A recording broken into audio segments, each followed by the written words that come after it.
You clip the headphones. Yeah, because Tuesday I have to practice. I told myself that I was gonna go to Best Buy and try everything on and then see how I feel. But I haven't gotten to Best Buy yet. So in the meantime, I'm just gonna practice right here. In the meantime, in between time. Yo, you have so much light. We need it. Oh my Oh my god. gosh, I don't think you understand. Oh my god. So does this stay up here all the time, or do you just turn it on for this? I turn it off and it just stays there. Does it taste bad?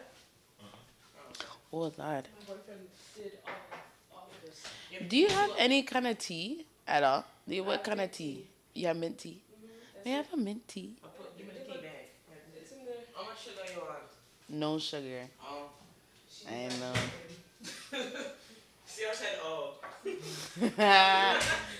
But when you know she drinks lemon and hot water by itself, you know that she doesn't need no sugar. She needs no sugar. Sugar where? She is the sugar. Bye. I see you later. Nice to meet you. I'm gonna see you multiple times after this. No, you better.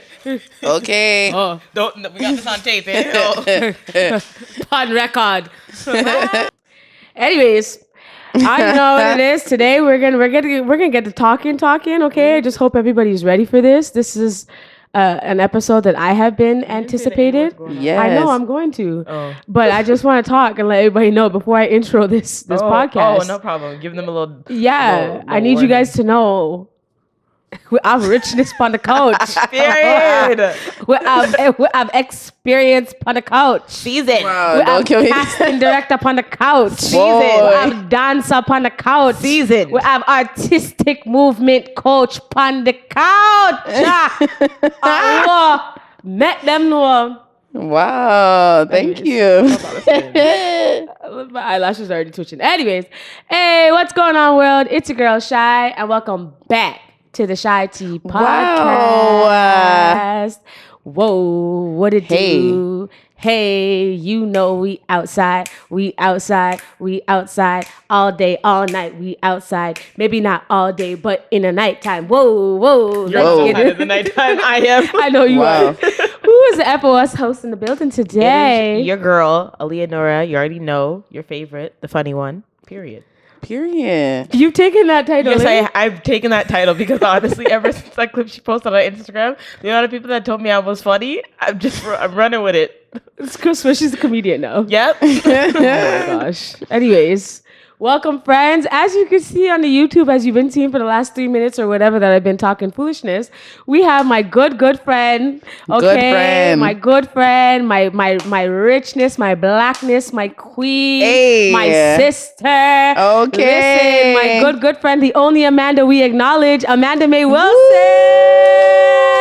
Hey. Sound effects are gonna go here. Yes. Come on, sis. You really are the only Amanda acknowledged. Wow. Period. Wow. I'm the only Amanda y'all should only acknowledge too. Listen, dude, Wow. the only Amanda that's still outside. Okay. How you doing, friend? I'm good, you know. I'm good. I'm hanging out. I'm happy to be here. I feel like, oh, wow, like I'm in the building. Yes, you Yeah, are. I'm on the podcast. Yes, you are.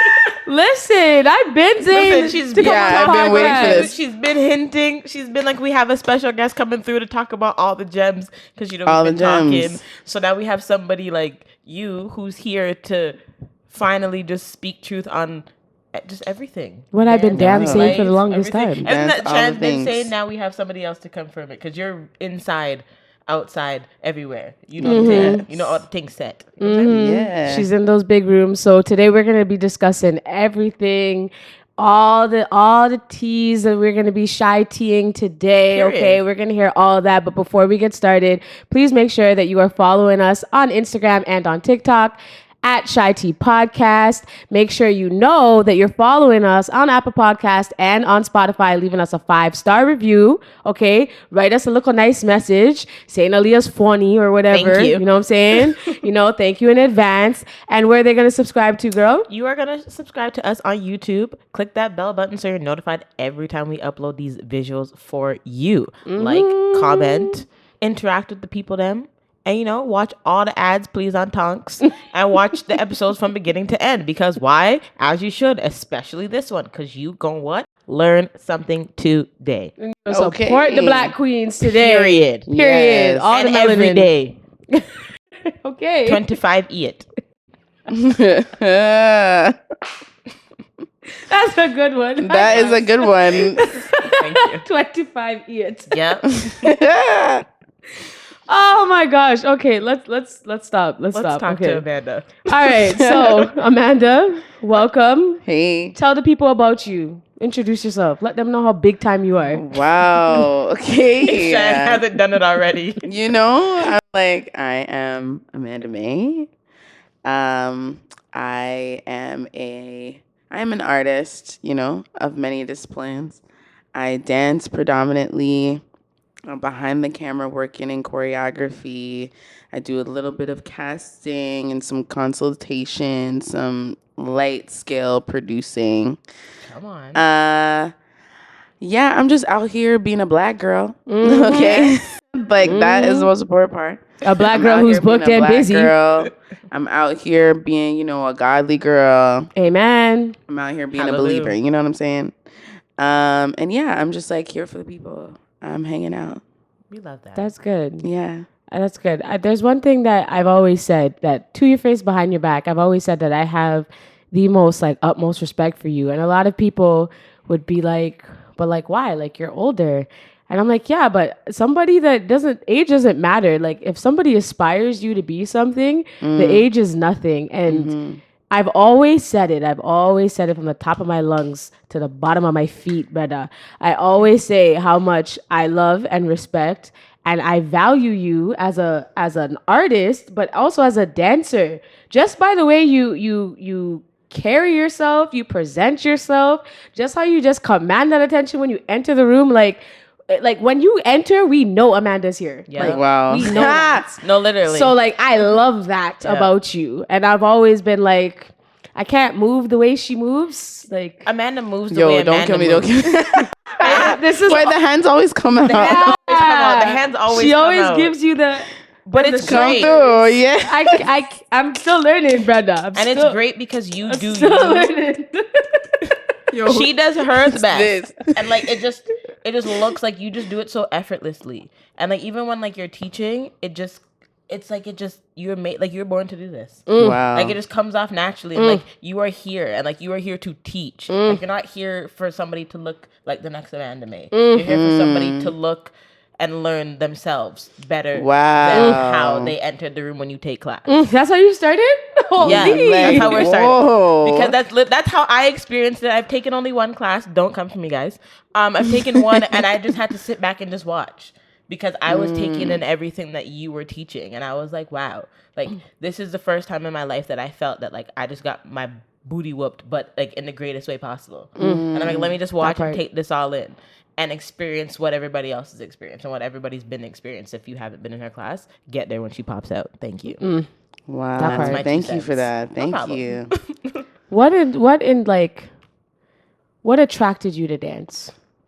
Oh, so dance was She's like, Yeah, oh, okay. Yeah, gonna ask no. you deep questions. Dance was already in my body. I was born, I couldn't stop moving. That was always the feedback as a child.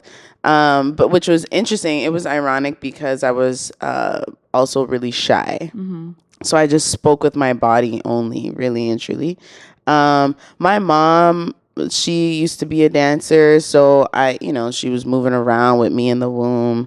And my family is a family of music. Everybody's a musician. Everybody plays something. I grew up playing keys. So music and dance and that kind of language was always a part of me.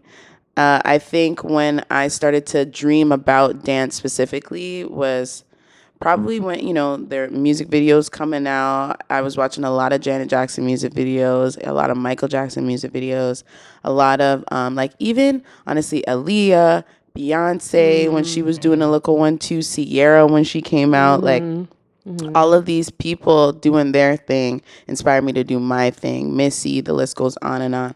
And so that, I think that was when I started to dream about wanting to be a dancer. specifically. That was when I started to dream about, oh, okay, maybe I could use this. Maybe I could pursue this as a career. People work in this. People do this for a living. People make money. Yeah, and I think I even seeing like Sean Paul music videos, you know, and knowing and hearing, because you know, there are some dancers who were really close to me and went to like same church as me, and they became my teachers and my mentors, and so they put me on to a lot of stuff that like Dudat was doing, and you know, people, notable folks in that company. So I remember like watching Sean Paul videos, and I would watch Tanisha, and I'd be like, whoa, okay, there's like a black woman that's like doing all of that. That's always the soloist and blah, blah, blah. And like, you know, that put me on even more. So I think music videos specifically really did a lot for me. And that took me into like watching and studying a lot of live performances. That's what brought me to dance. But honestly, I was always very active, always moving and grooving. So like, did you start like in a studio, or or you like self-taught? I started off self-taught. Wow. I would just lock up myself in my room and dance. The people would dance at my church, and I would kind of sneak into the rehearsals sometimes, but it was really just like me trying to learn off the side. Like, they weren't teaching me anything. I would just see them doing things and try to mimic what they were doing. And then the older I got, we never had money to put me in a studio.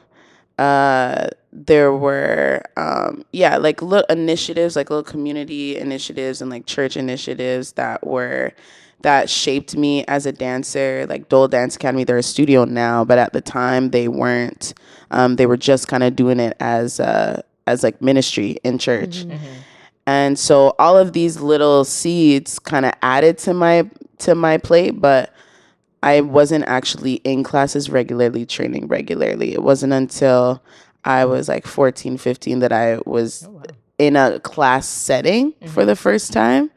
But even then, the majority of my training was done in my basement because we just didn't have money. And this is what goes back when we talked about like being privileged and like growing up in the studio and having, and like some people not experiencing that. It's crazy. So somebody like yourself to be like self-taught basically is like amazing to see that like that's where you came from and like where you are now. Yeah. That's dope. Do you think it's a little bit of a, I don't want to say discredit, but do you feel that sometimes people can look down on people who are self-taught and didn't train in the studio per se? Oh, absolutely. I went to an arts high school, and my teacher, who wanted me to get into this school so bad, knowing that I was really passionate about dance, but also knowing that I had this, I had an interest in acting at the time as well. But she told me straight up, she said, if you go for dance, you're not going to get in. She told me straight up, she's like, if you go for dance, you're not going to get in because you don't have the ballet and the modern, the contemporary training. You don't have that classical training. I said, okay, but like, I want to, you know? And she said, you're not going to get in because that program only focuses on people with that training.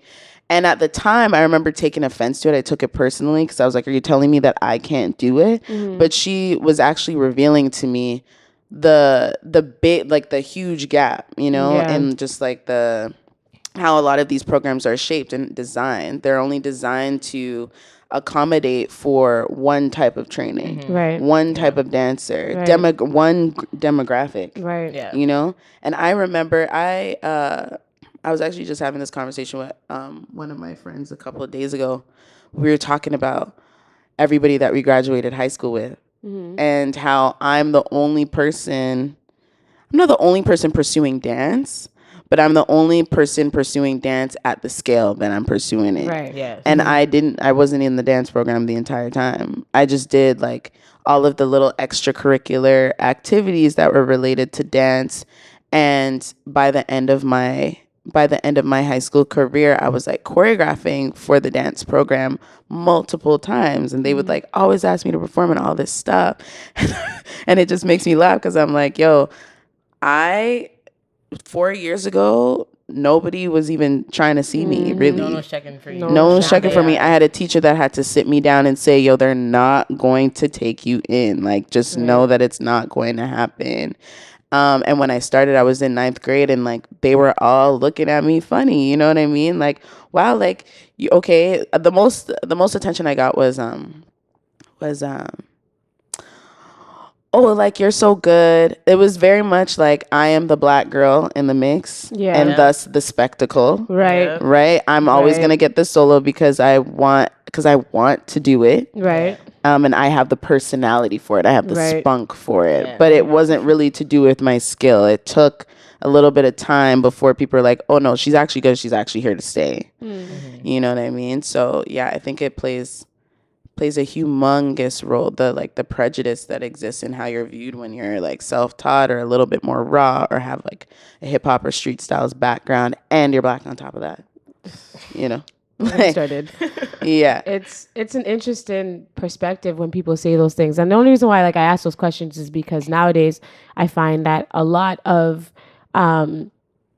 studios, they like the complex studios, they choose to go to the more industry side of choreographers, like whatever that means in their minds. But it's like, okay, well, we love a person who is studio trained and who can do the jazz taps and the ballets, and like that's great for the training aspect wise. But now it's like for the hypeness, they look for the choreographers who are more self-taught, who are more have their eyes and ears in the hypeness of the industry, like in the moment. You know what I mean? And I feel that there shouldn't be no type of separation between anybody, because at the end of the day, it's like it's the love of dance. But I feel that it also needs a little bit of what do we want to call it? Like put a little lotion on it when it comes to just, you know, how do I say this without sounding like a jackfruit? Like qualifications means nothing anymore. oh, There and we they go. need to. Yep, and they need to. And they Yep. need to. That's what Yeah. I find. I find that you're qualified to train, but you're not qualified to choreograph. Teach. Yeah, Or to and teach. teaching and choreography, those are two different things. Thank you. They don't, but you see, Already that. already that Yep. they don't. It's not understood. so happy it's you not said that. understood, and Yep. I know we're gonna jump and go because I kind of want to go into a particular order before I stepped into choreography and teaching and all that stuff. But we're here, so what is a choreographer? A choreographer is a project manager. They are a coordinator, first and foremost. They are the overseer of a number of operations. The dance element actually isn't as large as people make it to seem.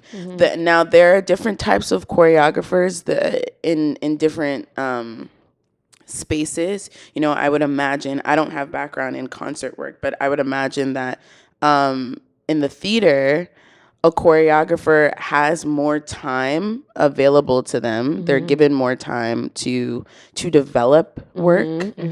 And so the creative component is much larger than that of like commercial work, TV and film. You have to, it's much more about strategy. Right. In like TV, film, artist work, music videos, whatever.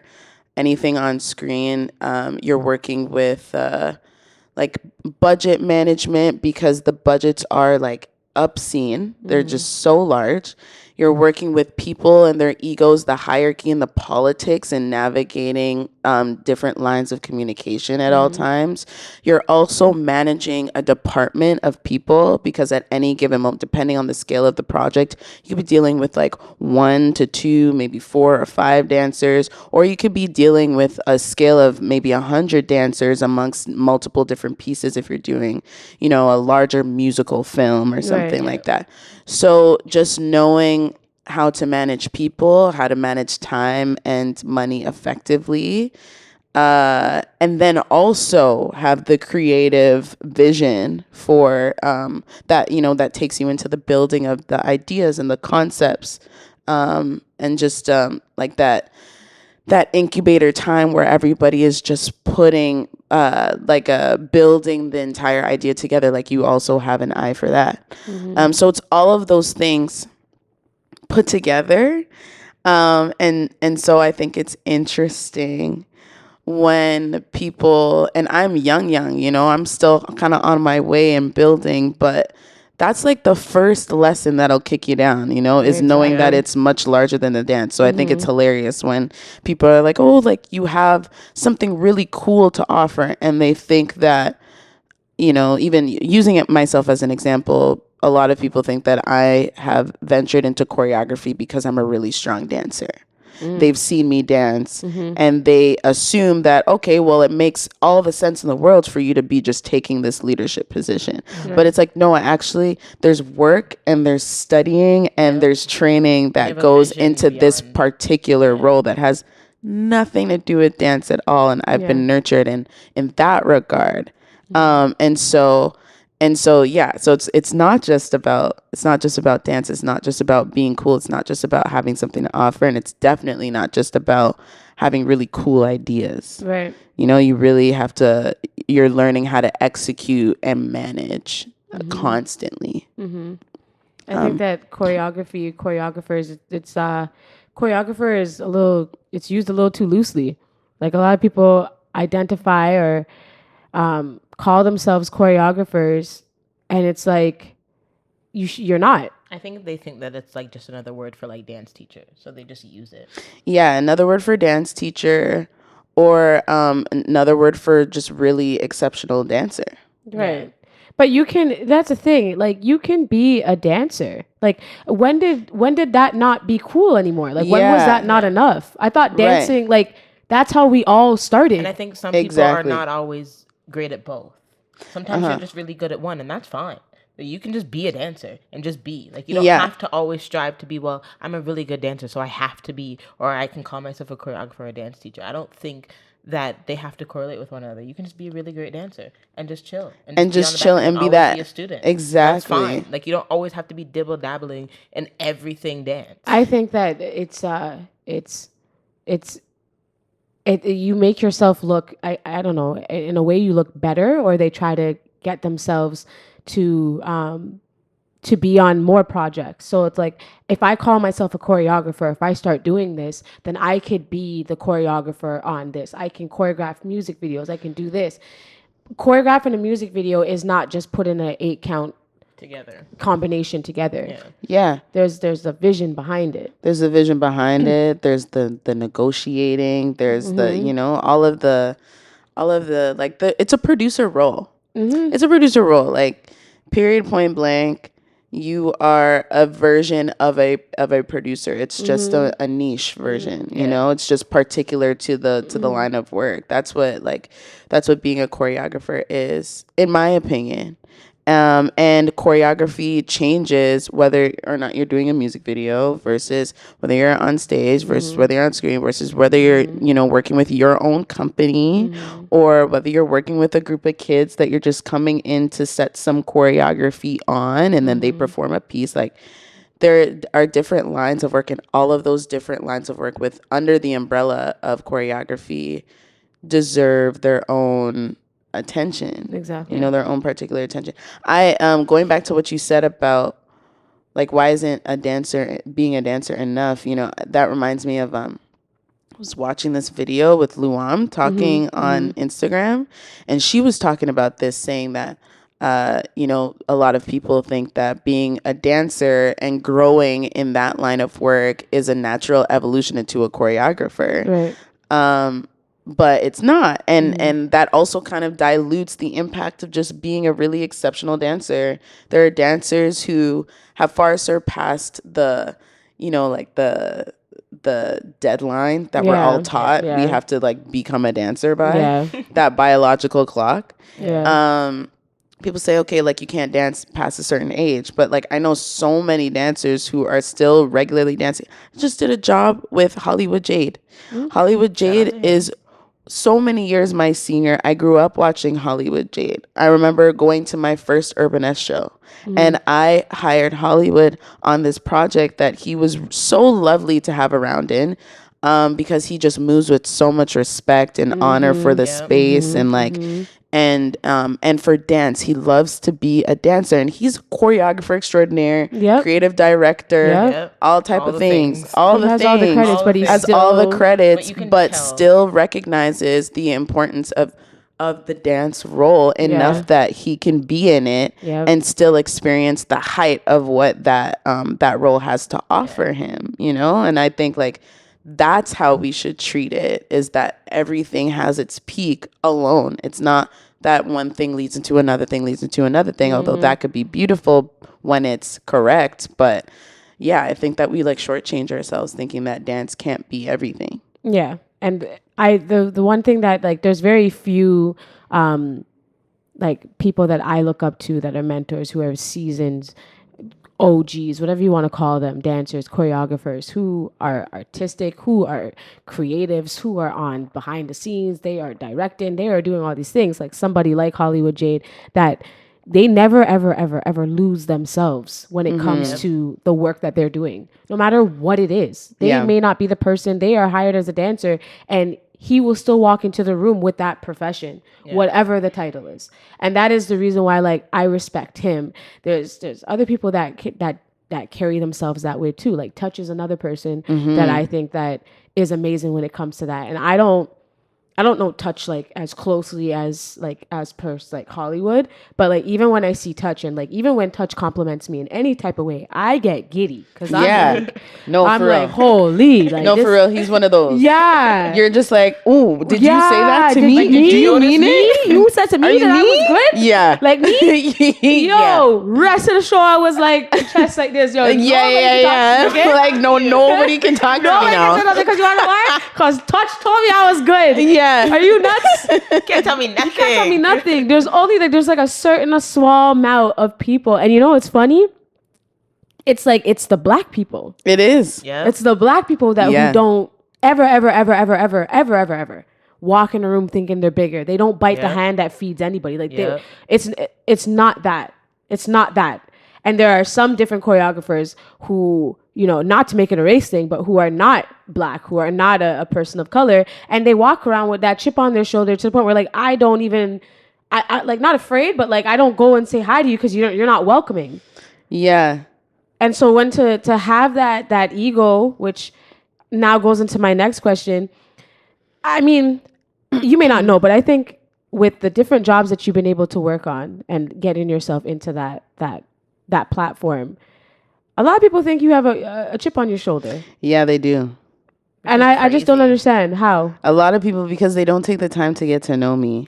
I died. I think that's one. Sorry. A lot of people just don't give me the time of day. I think there's a lot of it that has to do with being black and how you are supposed to just arrive away. Right. You know, I have to comply by your idea of what blackness looks like in this role. So that you can feel better about yourself. I've had a lot of people kind of dish some really like insidious comments towards me and behavior towards me to try and minimize me and what I have to offer, because me just being myself makes them feel like they're being attacked. Right. Because of how they view blackness. One, their internalized racism, because I don't even think they know all the time. Two, how they view success or prosperity. You know, like I think there are a lot of people out there that think if they have it, it can't be anyone else's. That part. And so when they feel like two people or three people are in the same role or in the same space doing the same thing, it's a competition all of a sudden, and we can't all eat. We can't all coexist. There's also the youth, right? Because I think the way people view youth in dance, it's that it gets the minute you know yourself enough to not be easily exploited, the minute you know how to say no, and the minute you start to really exercise no being a complete and full sentence, people start to belittle you. And I've never really had that issue in feeling like I had to do something. I understand and respect paying your dues. I understand and I believe in that wholeheartedly.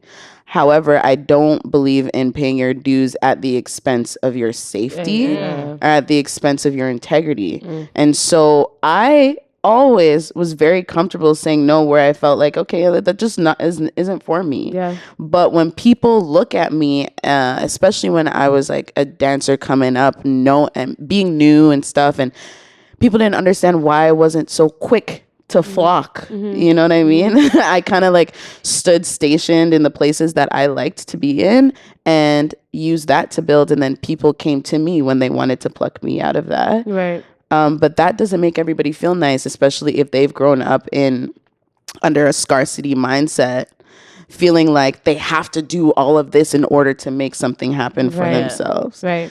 So all of that compiled together in one body, absolutely, I'm going to step into a room and somebody, my senior or somebody of a different demographic than mine, or somebody who just doesn't feel all that great about themselves, or they're going to look at me being myself and think that that's an attack on them. Right. And then, people just like don't really, because of how people view authority figures in this industry, me being in a position of leadership that I am, or being like spoken of so highly, which is a blessing, it weighs on me because people use that as a reason to stay away. They think, okay, like I'm not worthy of speaking to this person who is seemingly so important to other folks. And I think that has everything to do with how authority figures have really dismantled the self-security of so many young dancers, so many young and impressionable young dancers, that we're all just out here thinking that we're not worthy of being in space with folks that we look up to. Yeah. It's almost as if like they don't take you serious, like when you have that leadership at some points. I find that when it's like, or they take you so seriously that they just relinquish your humanity, and they don't think that they can approach you. Yeah. And I've never understood it. I've always been like, cause like I've actually known you for quite some time. Yeah. And I know that where we started, it's like, it's weird. We started in different rooms. Like when I first got to meet you and like know you, it was Girls Club. Like that was like the first time that I was like introduced to you as a dancer, and I was like, she's not somebody who is your typical dancer from the city. So I was just very engaged, but I stood from afar because I was training. I didn't want to I didn't want to be, I wanted to focus on myself, but there was something intriguing about you. And then like when I saw you move in a pair of heels, you treated it as just shoes. And then I saw you move in different atmospheres, like in hip hop and in jazz, and I was seeing you turn and I was seeing you jump, and I'm like, so that's the same girl with a little afro. That's Amanda. Oh my God, Amanda with that with a little afro, and I'm like, holy, that's her. That, Amanda. So like knowing you from here, but I remember right. I known you from there to now. No, it's fully two different people though. It is. Because Amanda with afro she was like, you're still giving, but like when I first saw you, I was like, yo, who is that? Yeah, I've never Amanda seen a black with the girl afro like, at some point. Afro, this is its own thing. She was her own. She was given like person. emo at some point. No, fully, because I would be walking around with a scarf, with the circle scarf, and I'd always have on like dark lipstick, and then my eyebrows would be filled like in dark, thick dark, and I was like, that Amanda was. Listen, that was like something. 18, 19-year-old, like she was something. That was Amanda that was Amanda I loved. So like to know you from like all the way there to now, I've never had that. Oh, well, like she's not approachable, or she thinks to this, or she thinks that. And like when I hear those things, I'm like, are we talking about the same girl here? It's the same person, But that's the thing. But I think that speaks volumes about y'all, because you're comfortable enough with yourselves that you don't shy away from people in that way, unless you actually have a purposeful reason for that. But I think that because you're comfortable with who you are, you both are. You don't feel you can just approach somebody and be like, yo, I like what you're doing. Yeah. You can pick them up, no problem, and it's not taking anything away from you. She definitely helped me with that, because I thought that like maybe like if somebody was stronger than me or whatever, like I couldn't really, like I didn't want to compliment you. I didn't want to say anything because I felt like you already knew. And she had to be like, nah, like if you see somebody, just Yeah, just be like, yo, you're good. Just know, You're good. yeah. I see you. I just saw know that. like, Yeah. you can stand beside them too. Like, don't act like you have Exactly. to stand and shy in the back. So, like, she helped me with that a lot because like she's been out there and confident from like she came out the womb. So like, that was just she was just Shan attention, jump in the middle. Okay, here. So she helped me with that. I know. I seized opportunities. Yeah. And Yeah. the only reason why like I've always wanted to give people their flowers is because like when I growing up in dance, I didn't always get that. I got that from like a set of people that would give me those flowers, and I wasn't afraid to be like, yo, you're good, like that was sick, or like good luck, or that was like good job, great job. Like I always had that etiquette because I knew I wasn't the only one blessing the stage. I wasn't the only one. Exactly. I wasn't the only one. And if I felt like if I didn't give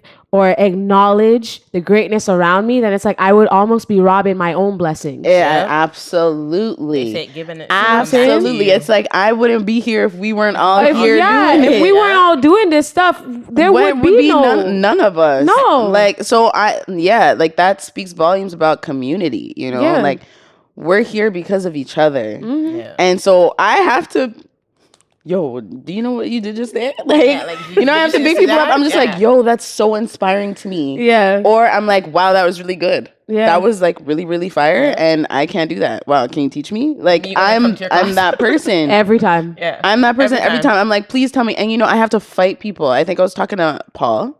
And he's just like, Oh my God, he's the favorite dancer in the whole world. yeah. Oh my God, take oh a my God, moment oh my for God. Paul. Listen, Paul Mula is our favorite dancer. I call Paul every day. Paul is the guy. He's Like, that guy. I took his class once, and I He's was that like, guy. No. No, I need to go back. Like, Yeah. he's that guy. Yeah. Like I he know. doesn't- he probably The has no idea way who the heck I am, but shout I out to think you. about Paul at nighttime. I'm like, yo, I'm watching his videos, No, he's and I'm sick. like, yo, no, I'm thinking about Paul from morning till night. No, No, but that like ass. I'm not gonna lie to you. The same feeling I get from you and how I think you're doing, I feel the same way about him like, in Paul- male version. No, Like Paul. literally, Paul. Oh my God. Shout out to you. Yeah, That was because a- Paul is doing it. I don't know why Thank you so much. why you're here. I'm like, you need to be worldwide and Somewhere. back He and needs- worldwide and back Listen, and worldwide this and man back. should be going to Japan. He should be going to the Philippines. He should be going to Listen. Australia, Germany. Everywhere. This man should be going on Listen. a world World tour. Okay, because Big world tour. Your talent is not appreciated in the city. So come on. I'm saying, but the thing is that it is, but he just needs to large up himself and go. Yeah. He needs to in go different and ways. He is, but I feel like he has so much to offer that it's almost like we're greedy if he just keeps it. If with we us. keep it, yeah. Like give it away. Give it away. Give Give it it away. away Share a it with little the bit. people. Yeah, because give it a people little- need to yeah, know. they need a little Every sprinkle. time I put somebody onto Paul, they're like, yo, what? Like, where is this guy? Where is this guy? And people are like, yo, he's on something else. He Every is. And I'm like, I know. That's And why can I you brought tell him to him? you. Can And you he tell is him? the most humblest. Too humble. Too humble. I'm like, Yo, tell Paul, the people you're you great. should be like, yo, I'm He's that too humble. guy. Like, But just you go know ahead. what? And it's because like he's like, you know, everybody's hometown favorite. You know what I mean? Like he's so satisfied just being Yeah. on the ground and Yeah. like in his process and doing his thing. That's Yeah. more than enough. That's what makes it so great. But even somebody like a Paul, sorry, I'm gonna bring us back.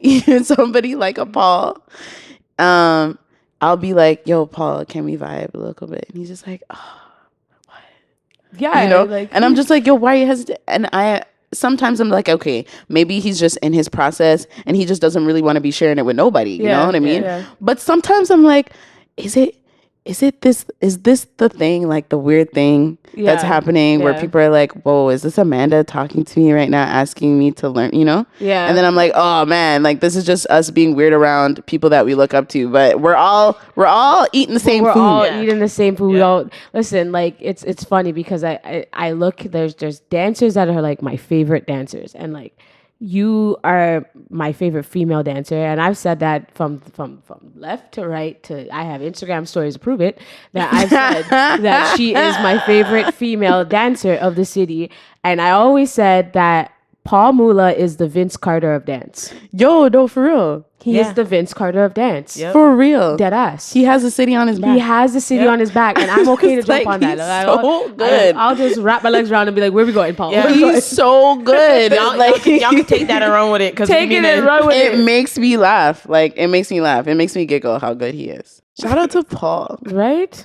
We spent a whole 10 minutes talking about you, but that's great. What was your first introduction in the Toronto dance industry? Like as a dancer myself, or just the first thing I saw? The first thing you saw, because I think that's what made you want to dance. Yeah. Actually, you know what? This wasn't even the first thing I saw, but it was the first thing that affected me. Mm-hmm. It was Icebox. And I talk about Icebox every time I see Mark Samuels. I'm like, yo, I just want you to know that when your hair was long and you flick that jacket back, I could not. I said, there's Icebox. And Laura Edwards was in that. Yeah. And I'm just like, yo, people don't even know. When she walks up and she goes, ice, ice, ice. Comes out and walks away. I'm like, yo, nobody knows. And then it's so funny because I'm pretty sure it's T by the camera and like they're watching it and they do the Icebox part and she goes, oh my God, oh my God. Oh my God! Oh my God! Mark! Oh my God! In the camera, like it's just so good because everybody together in the room was like, "Yo, I had never seen this before." So big up to Luther for that because that was a big piece. That piece changed my life. Watching that piece changed my life. For sure, I was like, "Oh no, I want to be on that stage." It wasn't even about I want to pursue dance, whatever. It wasn't even that deep. You wanted that experience. I just wanted that experience in particular. Yep. I wanted to be on stage with those people. I wanted to be watching those people in person. Mm-hmm. You know, I wanted to feel that and be with the crowd screaming after that. That's what I wanted. I love that. Yeah. That is like pretty much the same thing with myself. My first introduction to the city was Luther. That was like my first dance introduction industry was being able to be booked on Honey.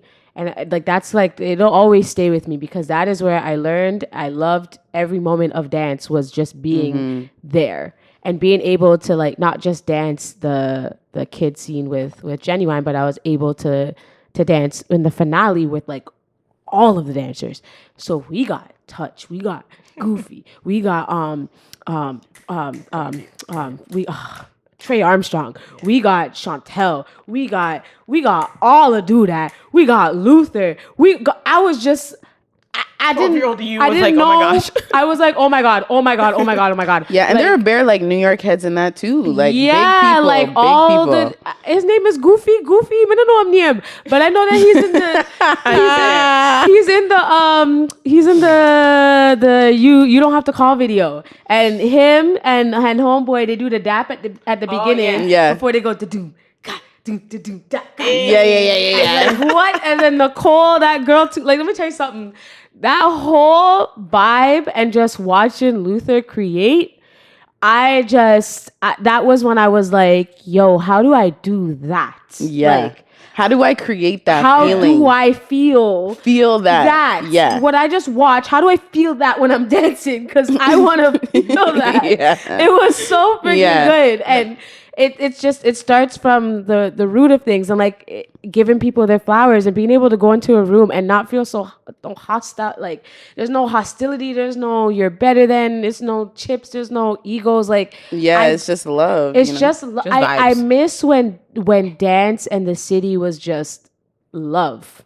Mm-hmm. It wasn't a competition to get in a movie, to get in a place. And because of that, the caliber was so much higher. Exactly. Yeah.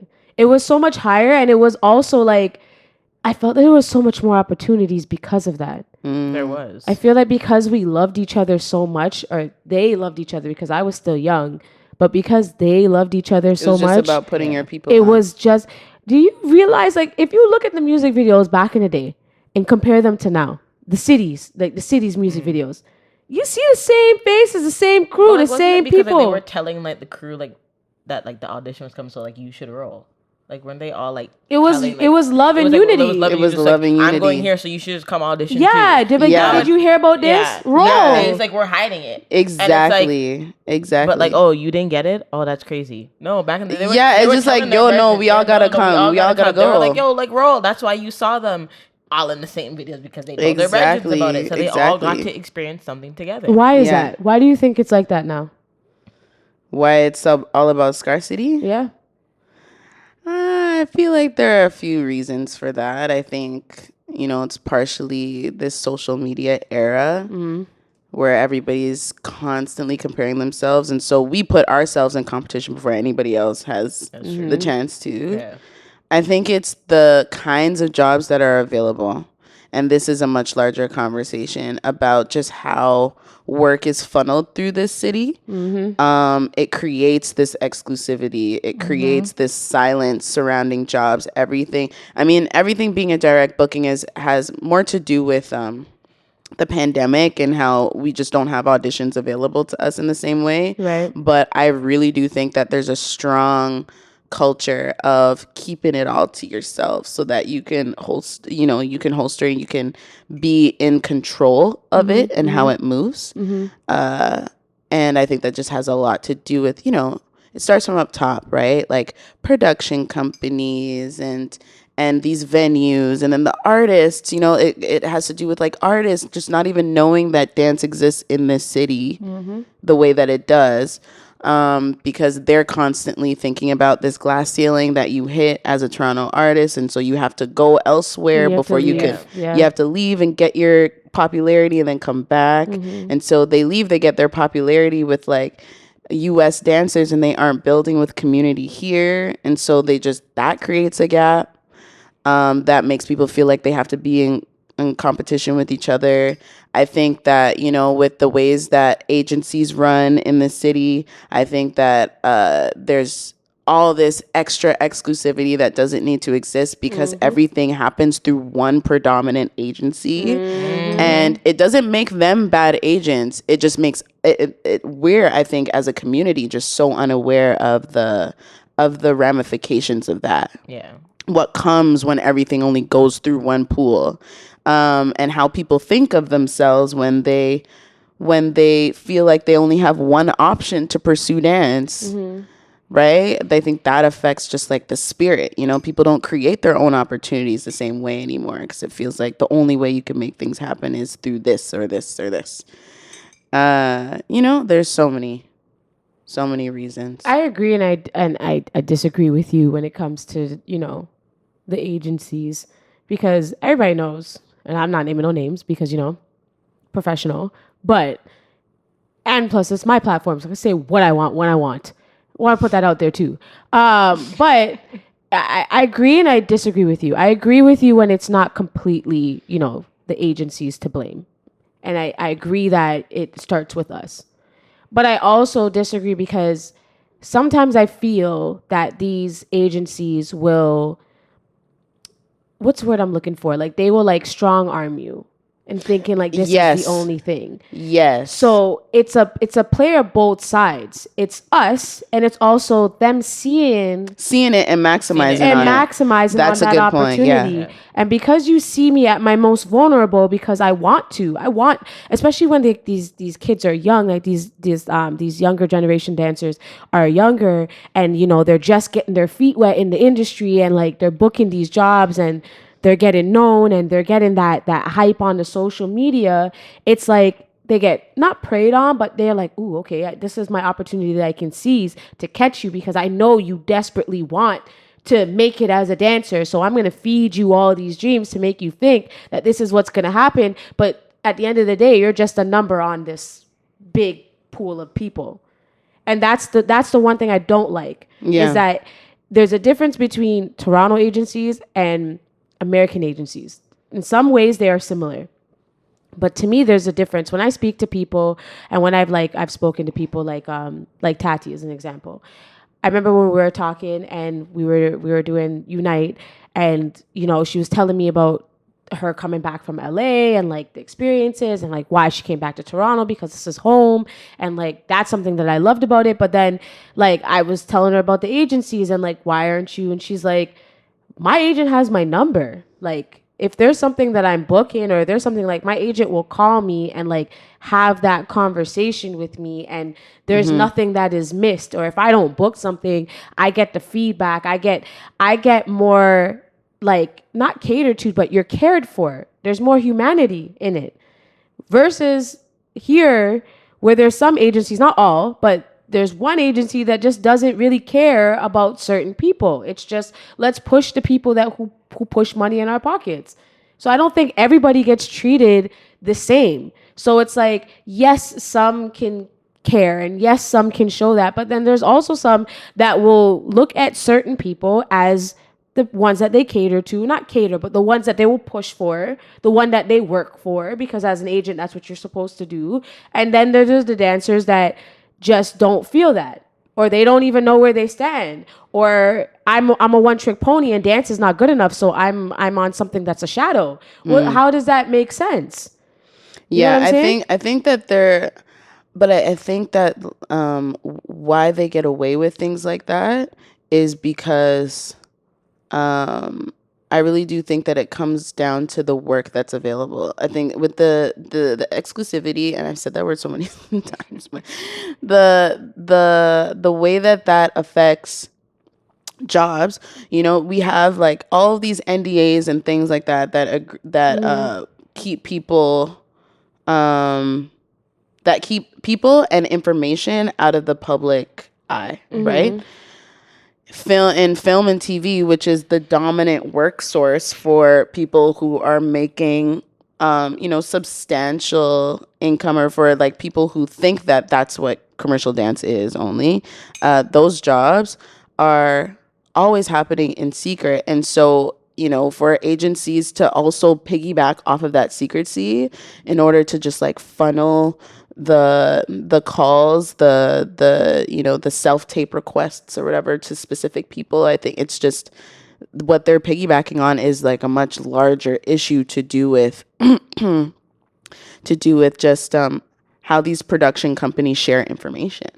Well, yeah. You know, and I think that if we as a community didn't put all of our eggs in one basket, thinking scarcity mindset, we don't have a chance if we're not represented by these people, then these production companies would have to outsource in order to get access to a variety of different dancers. Right. I'm trying to really, because I think about this often and I'm always like, how can I think of solutions that don't put so much onus on these agencies? Because at the end of the day, I'm not gonna change them. Yeah. You know, I'm not gonna change them. They have entirely too much power. They have entirely too much like governing like jurisdiction. But if I look at these production companies who I'm in communication with much more often than I'm in communication with these agencies, then perhaps, you know, on any job that I'm on, I can redirect their focus to a variety of dancers elsewhere, depending on what they want, you know, while still emphasizing to them, okay, like if you want these certain dancers, then yeah, you're going to have to go through this agency. But there is also a whole lot of talent for what you're asking for that exists in other places. And maybe we just take a little bit more time to garner that, you know, to collect that information from our community so that we can center everybody in it rather than just anybody who's represented by XYZ, right? Because I think that like it's again, it's very insidious, it's very hostile, the way that some of these agents operate, and it creates this perpetual deficit of opportunity. Right, it's a trend. And that's not fair to anybody who's trying to make it happen for themselves, and it's definitely not fair to anybody black. It's definitely not favorable for anybody black, anybody indigenous, anybody of color, any like queer person, anybody who's maybe gender fluid, anybody who gets othered. Right? Like it's not fair to any of us who get othered within this very like it's very like supremacist influence, this control driven way of operating. Right. And so I'm like, yo, I think that there are much larger solutions available to us if we center community and if we go up top to these production companies to just kind of like widen the pool. of people available. And on the ground, we look at each other in the eye, and we tell each other when we need to fix up and when we need to improve ourselves, Right. because people are looking. Right. Yeah. Like, I think those are better solutions than like trying to fight these Yeah, because agents. it's never gonna creating change. a new problem. Just Yeah. fix. Yeah, and it's also like entirely too emotionally taxing. No. very with us trying to. I'm always like, fix are you stuff. paying me for that labor? No, you're not. No, but it's true. You might as well just try to figure out a new solution instead of always having to fight. Yeah. That's why Absolutely. we always fighting for a spot somewhere where we can just make We're our a own spot exactly. Like, I'm let me like, just who's my begging own. for a seat at the table? I don't need to. I'll make my own table. Build my own Exactly. seats. Yeah. That's Exactly. That's been. And maybe it takes a little bit more time, but it's It more takes a lot. rewarding. It takes But a in lot the more end, time. it'll be worth it because you created this on your own. And you Yeah, didn't and have to it'll be fight more nobody long for it. term. Yeah, nobody could take it Rather away than from a you. short-term period of time, then you do what you got to do. Exactly. I don't know. I've always been the type to kind of make my own way and create my own space so that I can, be my own, because I never really like I always felt that I've known the right people. I have good relationships with the right people. And not that there's like any wrong, but like I've always known that wherever I walk into a room, I need to make sure that I present myself in the most mannerism that I can, present my respected mannerism that I can. And that's just because, I have Caribbean parents. Yep. Don't walk in a room and don't say, you see your elder, say hi, hello, good night, and good evening. Yeah. Good That's morning. it, and good morning. That's what you're supposed to do. Like, you represent your parents when you leave your yard. So I always had it in the back of my mind, whoever I was represented by, I represented them, but I still was myself, and I was still respectable, because they can be like, yo, who's that? That's so-and-so. Oh, so-and-so, who's that? And then your name starts to go around. And these are how these opportunities create themselves, is just by word of mouth and the community. There are many jobs that I feel that you got the opportunity to get in on, or to be a part of, to have the privilege to be a part of. I don't think it was per se an agency. I think it was just your mannerism. It's just you, by word of mouth and your connections, right? Yourself. Yeah. So, and it's really it's like the story of David, Come on. It's like when you keep your head down and you just are obedient and you stay in your work, then God will just pluck you whenever he feels it's time. Yeah. But you have to be in your work. Yeah. And I think I've received a lot of opportunities just by I was off in one corner by myself. Yeah, mind your business. I was off in one corner by myself, minding my business, just like doing my local dance thing. And, and then Addie Chan's coming to me being like, hey, you seem like a spirit. Telling me straight up, you seem cool. I want you on. I've been watching you, and I just feel like the energy is right. So maybe you could be on this job with me. Don't know nothing from my dance ability. She doesn't know anything about me at this point. She's just like, it's your energy. You know what I mean? Chris Scott, same thing. He's like, hey, maybe you want to come by? You know what I mean? You want to come by? You want to do this little skeleton crew thing? You want to do this little job? I just need good people around me. Yep. That's it. Sometimes it's not always just about your dances, but the energy that you bring into the room. Yeah, it's just, you keep your head down, you keep focused on the work, not really trying too hard. Like staying really like passionate and driven about your work, not just waiting for something to happen. Like, you remain productive. Right. But like, you're not trying to force yourself down anybody's throat too tough, because that is scarcity. You know what I mean? That's scarcity talking. You just stay in it, and the people will create the opportunities around that, around you just being yourself. Good. Well, speaking of the opportunities that you got, let's talk about Sneakerella. Oh, perfect segue. Come on. Perfect segue. She said outside. No, for real though. No. There's Congratulations. Thank you. Yeah, that's first and foremost. Like, I love that for you. Congratulations, I'm very because that proud of is you. clap friends, clap. Very proud of you. I'm happy That's a very, very good accomplishment. I know you have other accomplishments that are not known to the public eye as of yet, but that's a big accomplishment. This is a huge one for you, and I'm proud. That was very, very big of you, and I was super duper uberly proud of you, okay? Because I stood back and I was like, wow, look at her go. Look at her. Look at her. Look at her. Look at her. Look at her. Look at her. It's like when you send your child off the daycare Yeah, for I'm the like, first day. You're just like, wow. Listen, we don't look for our child, we look at it. I know, but I'm just saying, like, yeah, I was just like, look at you go. Look at that. How was that experience? It was very difficult. It was really hard. Sneakerella was so hard. It was a big project. Yeah. It was happening at a time where we didn't know what was happening, so it was the biggest project of its kind happening in the city, the first of its kind happening in the city, within this, and we had 100 some odd dancers on it. Like, there's just so many working parts, dealing with all of the scales of production, talking with different departments, constantly in negotiation, building numbers as they're being building numbers with the dancers as they're being built, like with the network and with the director, and just being in constant negotiation. Yeah, The whole time. Yeah.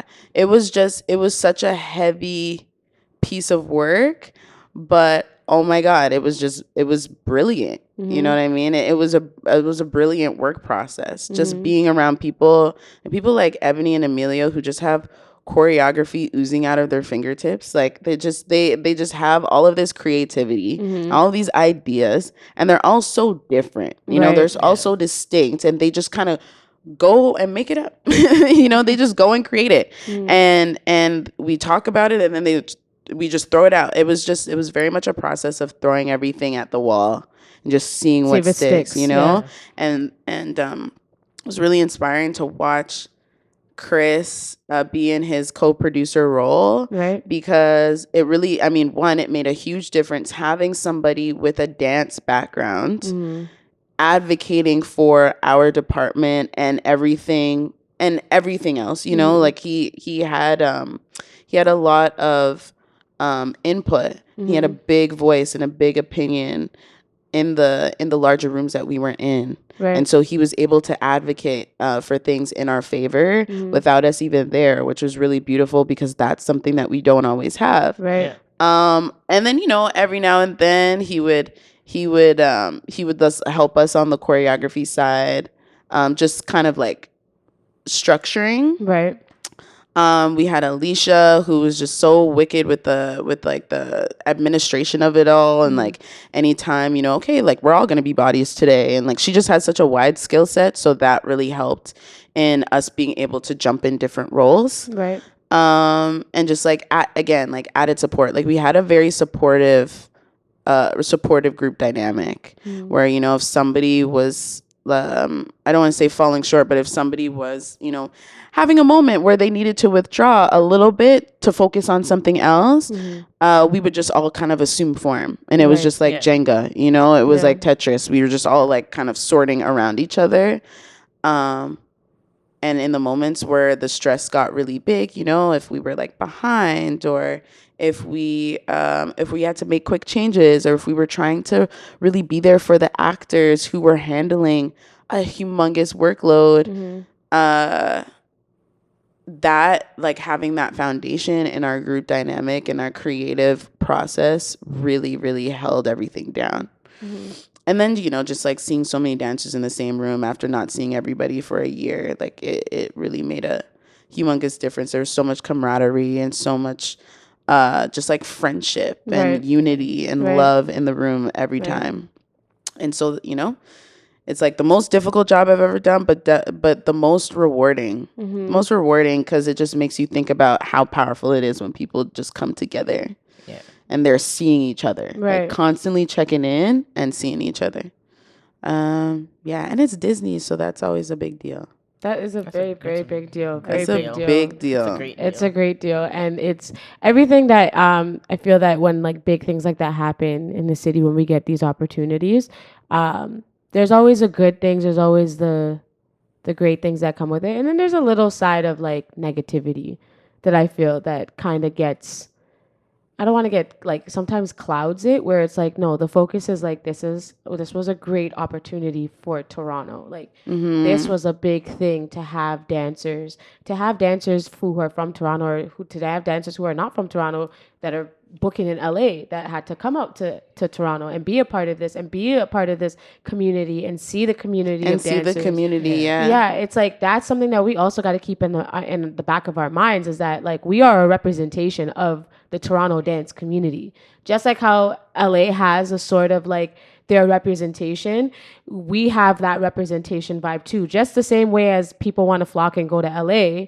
to go and experience that, we want people to want to come to Toronto and experience this, right? So I remember I was seeing during the time that this was being filmed, I saw a post from somebody and they were saying that like to be mindful of what you're posting because not everybody booked that job or whatever job that you're posting about. Like be mindful about what you're doing. Is that dimming your own light? Like what are your thoughts on that? I think intention is really important.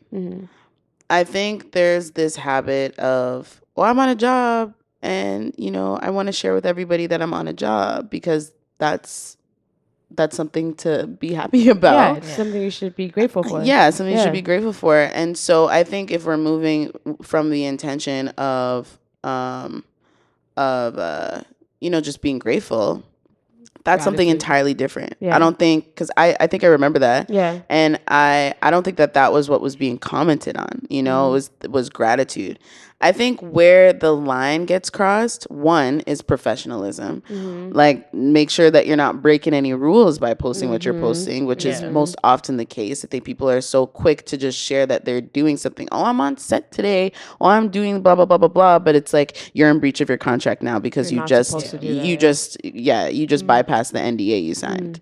You know what I mean? And so there was no point for you to do that. And maybe you can you can retract it. You know what I mean? There are things like that. And then I think you can just feel it when it starts to feel a little bit boastful. Right.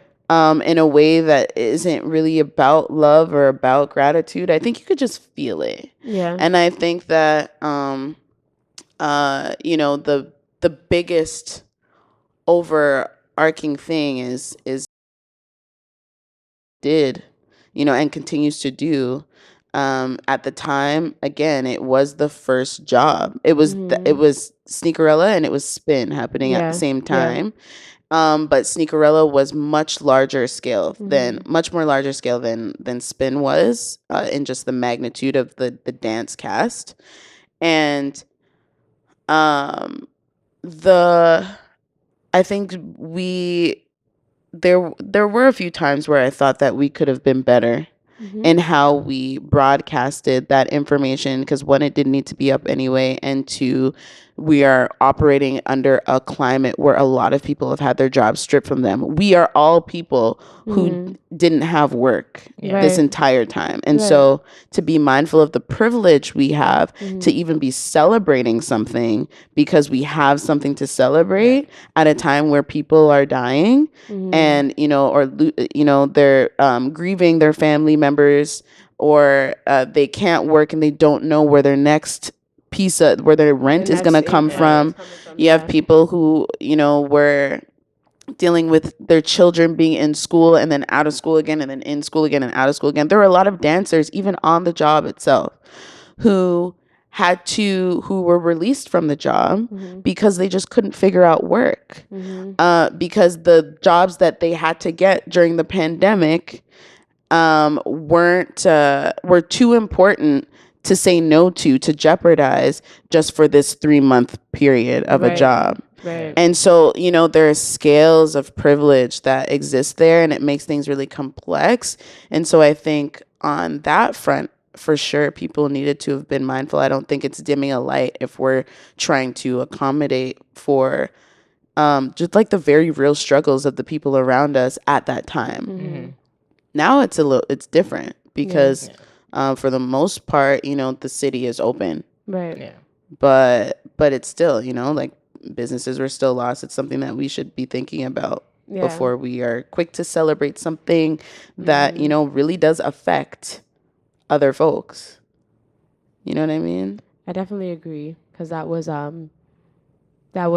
think that experience when the whole like casting for Sneakerella, like, as I'm never the one, like, I first of all, I love seeing all my Black people win, because if there's one thing for me, I'm rooting for the Black people. I feel like when you guys win, I win too. When we all when win. you win, we all Yep. win. Like, I look at it and I think it's such a beautiful experience.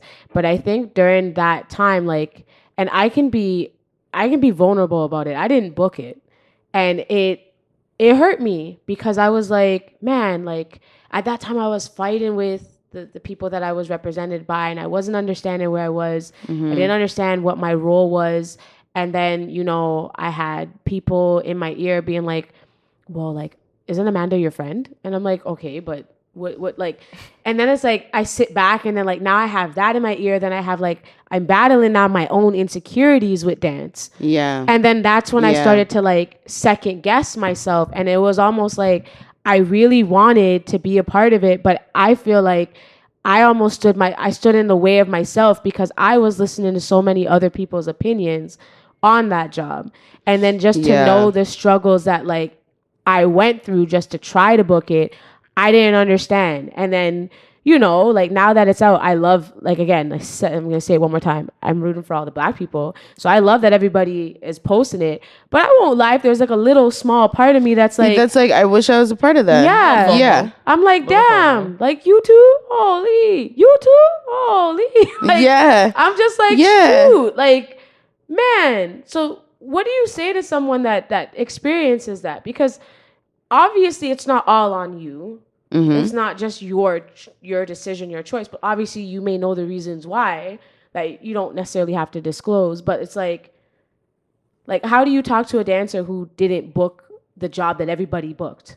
Yeah. Well, I've been the dancer many a time that didn't book the job that everybody booked, you know? And it's just there's no easy way around that feeling. Yeah. There's no easy way around the feeling. No matter what is gonna feel aggy, is gonna feel edgy, and it's gonna take its time to pass, because it's one of those things that'll just continue showing up. You know what I mean? Yeah, I don't really think that to be real, like, I don't think there's any real, like, tool to get over that. Sometimes it's easier to remind yourself of all of the working parts, right? Some days it's easier to swallow that. You're like, all right, well, it's not really about me. It's not really about the dance component. Maybe it was just about who was the quickest to get back to them. Yeah. Or maybe it was, you know, like, just like a look thing, or, you know, they just, whatever. But sometimes even that's not enough. You know, sometimes you're just like, wow, like, I really wish, and this is not going to sound the best, but wow, like, I wish I was a part of that and had something to post, you know? I wish I was celebrating something right now. Yeah. But you were also fighting a different fight at the same time while everything was going on. Well, yeah, I was. But still, I think even with all of that, like, it's just really hard. There's nothing to say besides, you'll just, like, don't let it take you out of your work. Yeah. You know, I think maybe it comes down to that. It's like, don't let it rob you of your dance.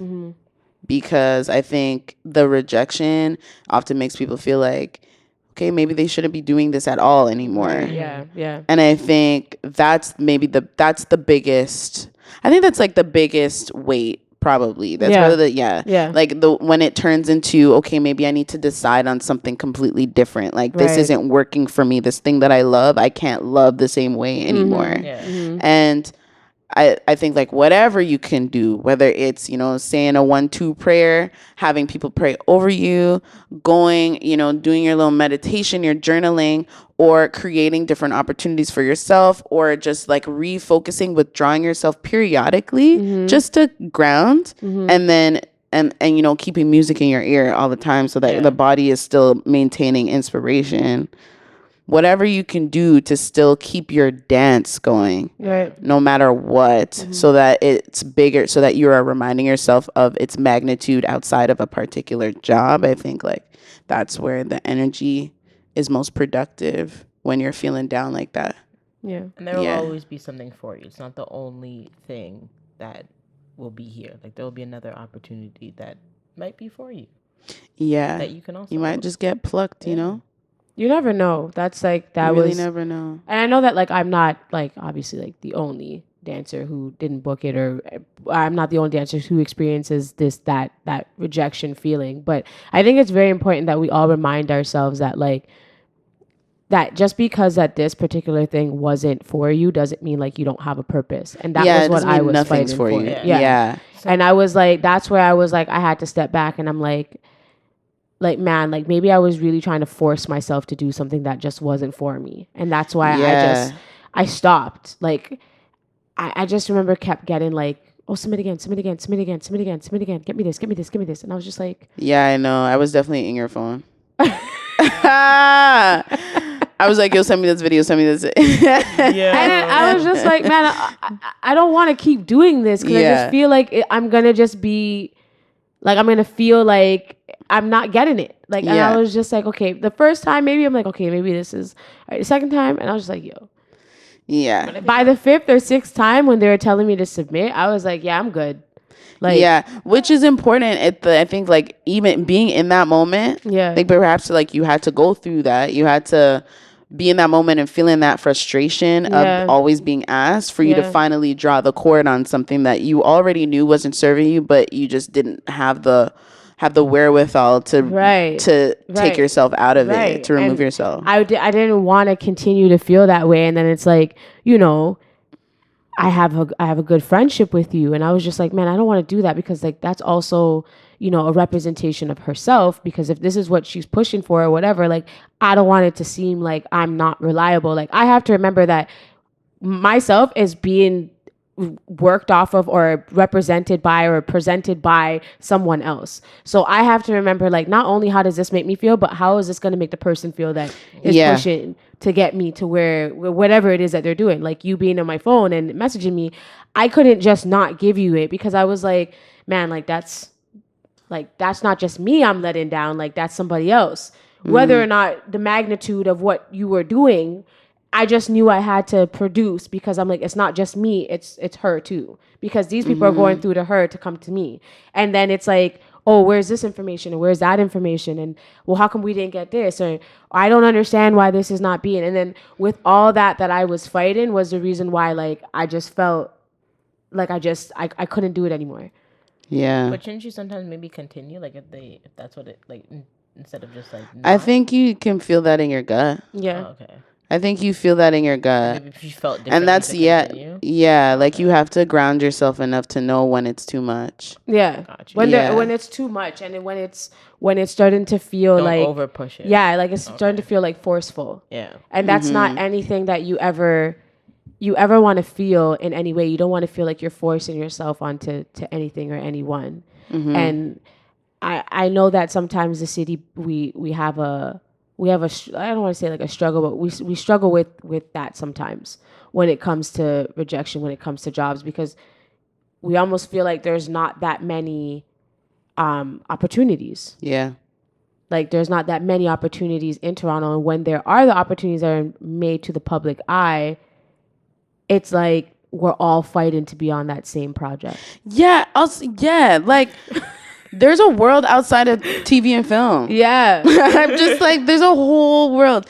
I obviously work predominantly in TV and film, but even me, I'm like, yo, I want to be working with artists, and I want to be, you know, in that world. A lot of my root is in that world because my family is musicians. Exactly. I grew up in the church. Everybody I'm seeing, you know, singing with these artists or playing with these artists are people that I grew up with, you know? So I'm like, oh, that's like kind of, that's something that I really want to immerse myself in. Yeah. But sometimes you like talk to people about things like that, and it's just new information to them that there could be anything outside of the one Disney job. They're like, wow. Like, and I'm like, y'all, like, I get it. Like, I get it. There was one point where I know for a fact that when I was doing, you know, which hasn't come out yet, but when wasn't on Zombies, I know that people were not seeing me there wondering why I wasn't there. No, they weren't.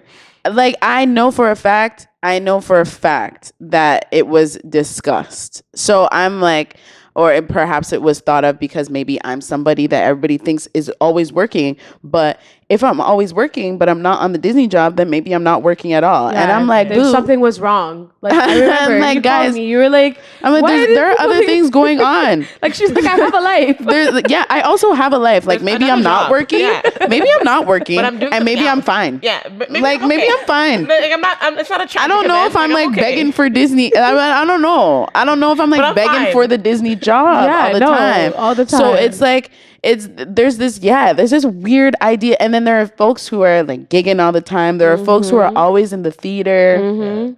There are folks who are just always doing like a music video or something like that. You know. Just doing their own This thing. Social media, people think like if you're not posting, if you're not talking about it, nothing. That's also true. But then I know the busiest folks are not posting at all. Absolutely not. That's me.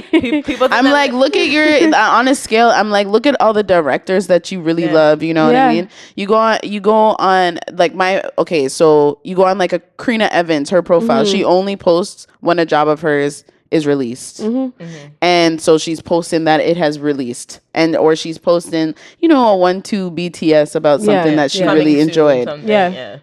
That's it. You know what I mean? And she still works all the time. She's working all the time. Yeah, you know what I'm saying? And I'm just like, look, guys, like it starts from our idea of ourselves. We're just like pushing to make sure that everybody sees. But I'm like, then what are you doing? What's the work that is going behind What's that? the work that's going behind that? And why do you think that we're not working if we're just not talking about it? Listen to it's me. none of your business anyways. Like, I'm working on something. You'll see it when it You'll see it when it's out. Yeah.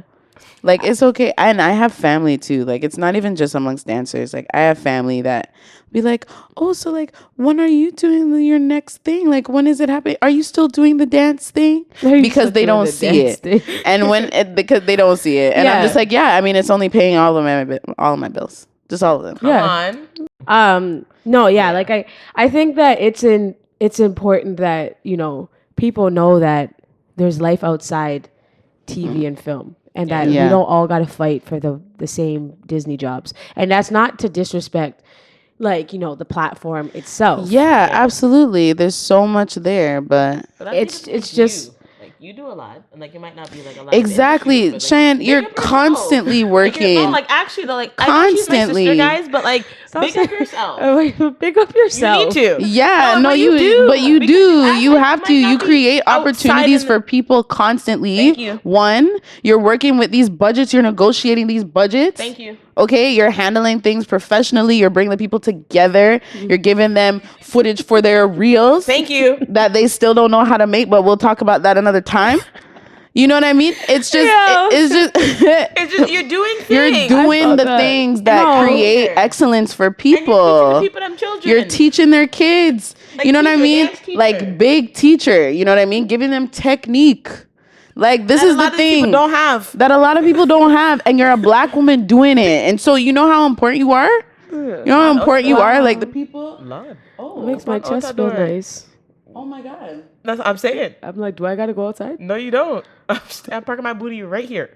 But yeah, like, big up yourself. Like, you're doing a lot, Chad. Like, yeah, no, you have to really recognize that. Aside from you were a dance teacher. I try. Honestly, like, You're not trying nothing. You're doing it. Okay, I'm doing it. Okay, guys. Like, you're doing, bro. Yeah, I'm like, this is no time to be humble. This is no like, you have to really recognize yourself, because this is what all of like the Sneakerella, all of the the jobs here and there, the representation, all the struggles in those arenas.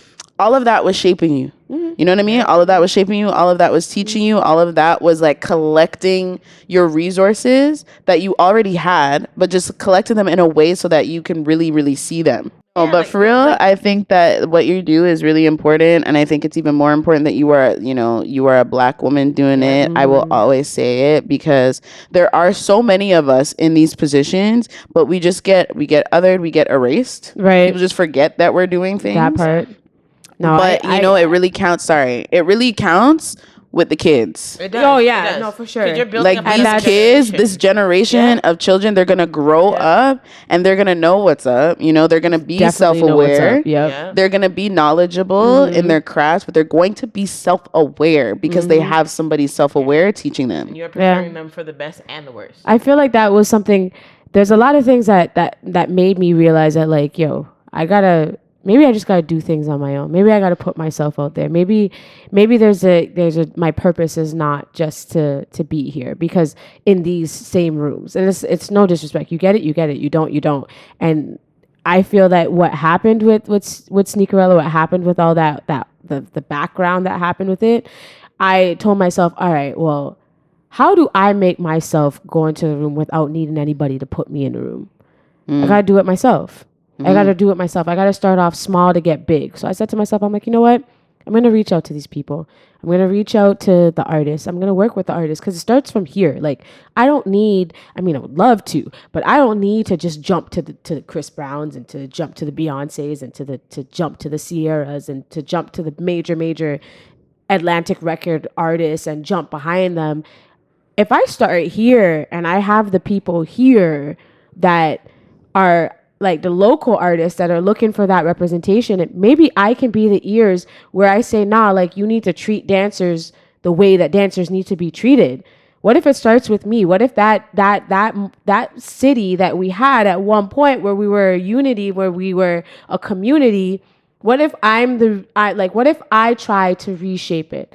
Let me not focus on the Disneys. Let me not focus on the Netflix. If the opportunity presents itself for me, amazing, great. If not, I'm not worried about that. I got to worry about my own lane. And like, that's why I started to fight so hard. And when it comes to casting and when it comes to that bag, I didn't just sit down and not go and get my ish together. I studied. I went on the internet. I went on YouTube. I looked at what contracts are supposed to look like. I went to school, so I remembered I'm an accountant by day, so I know what the numbers should be looking like. I know what the taxes should be looking like. So I said to myself, okay, how do I form a contract to protect people, to protect Black people, to protect dancers, to protect us? I got to make sure that no matter what, we're not just working a dega $50, $75 an hour. No. If actress charges $68 an hour, and I'm going to use these dancers for 3 to 4 hours, they're going to get paid $300 an hour, $300 for the, you know what? Let me just push. Let me work with $68 to $75 an hour. Matter of fact, let me push that envelope a little bit more. Let me get you the good dancers. Let me present to you why you need to be paying us more. Yeah. Half of the time they don't want to pay these, like the some of these Toronto artists, some of the local artists, anything, even the big movie time. Okay. Yeah. They don't want to give you that dollar. I go to them and I'm like, yo, this is so-and-so. This and so-and-so's resume is this. This is this person's dance reel. Yeah. This is why you need to pay them this amount of money. This is what you have to do. I say, yo, if you want somebody like this, you pay them this. If you want somebody who is not that experienced and it's going to take you 5 to 6 hours on set, you're going to have to be taking 25 takes because they don't know which way to look in the cameras. They're not well prepared for it as of yet. This is a short amount of time. You gotta respect the dollar. If you want somebody to learn off a video a day before your music video and come in and knowing it camera ready, and you can direct them however you want, and you can switch and we can do stuff. It takes a rate. Yeah. So you're gonna pay my dancers. I'm telling you right now, any gig that I do, if it's less than a certain amount of money, if it's less than $150, you are there for a maximum of 2 hours. Yeah.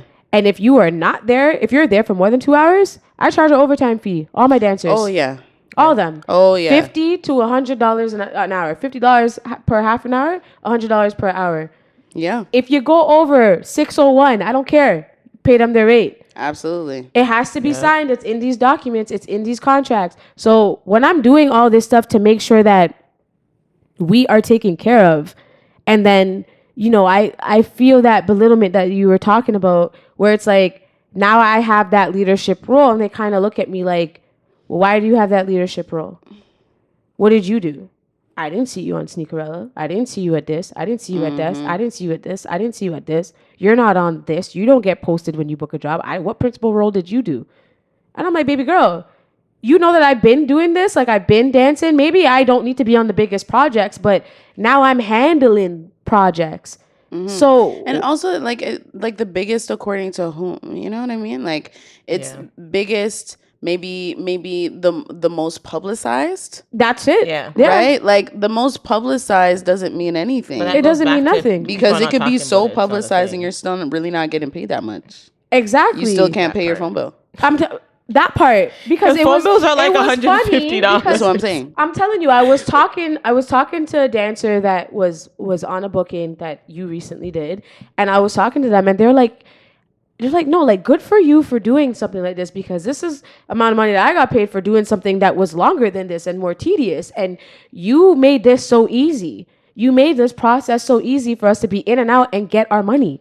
Yeah. Everybody got the money the same as soon before they even reached them yard. Money hit them. Yeah, but Yeah. if you don't act like that and you don't put your foot down and you don't request what you want, you don't get what you want. You don't get it. Exactly. And if you don't speak and say this is what it is, then they'll just be like, okay, here. And it should never, ever, ever, And you ever should never be be satisfied with that that. hard Yeah. to compensate your Yeah, dancers. exactly. It should never be If so you hard to want them compensate your there, talent. if you want them there, Pay then them. you need to pay them Because for you them. that. compensate everybody else. So Exactly. and we are what if not the most It's like important, we are one of the most what important is your part of the video? project. What is Without your us. performance Without without us there? You That's see exactly all of why these you want us artists there. dancing. Now, they might not be doing full on choreo, but they're doing a 2-step. They're doing an 8 count.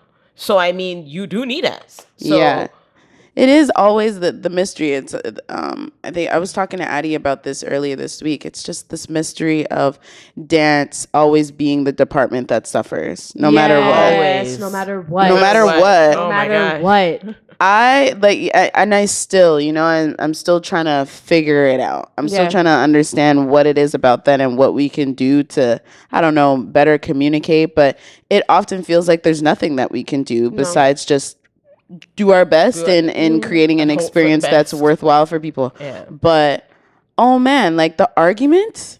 It's there. Arguments It's I there. get in. Crazy. Oh, like the kind of, and people, this is why I say, like, you gotta put some respect on like what it takes to be a choreographer, because you are constantly villainized for advocating for people. Yep. For wanting to wanting what should be there. Yeah, and for it's us. even yeah, more, because it's what you're not should even be. asking. It's Yeah, more, you're it's not even what asking should for be more. It provided. No, should be the it standard. should be the What standard. you're asking for is the standard. Yeah. Bare minimum.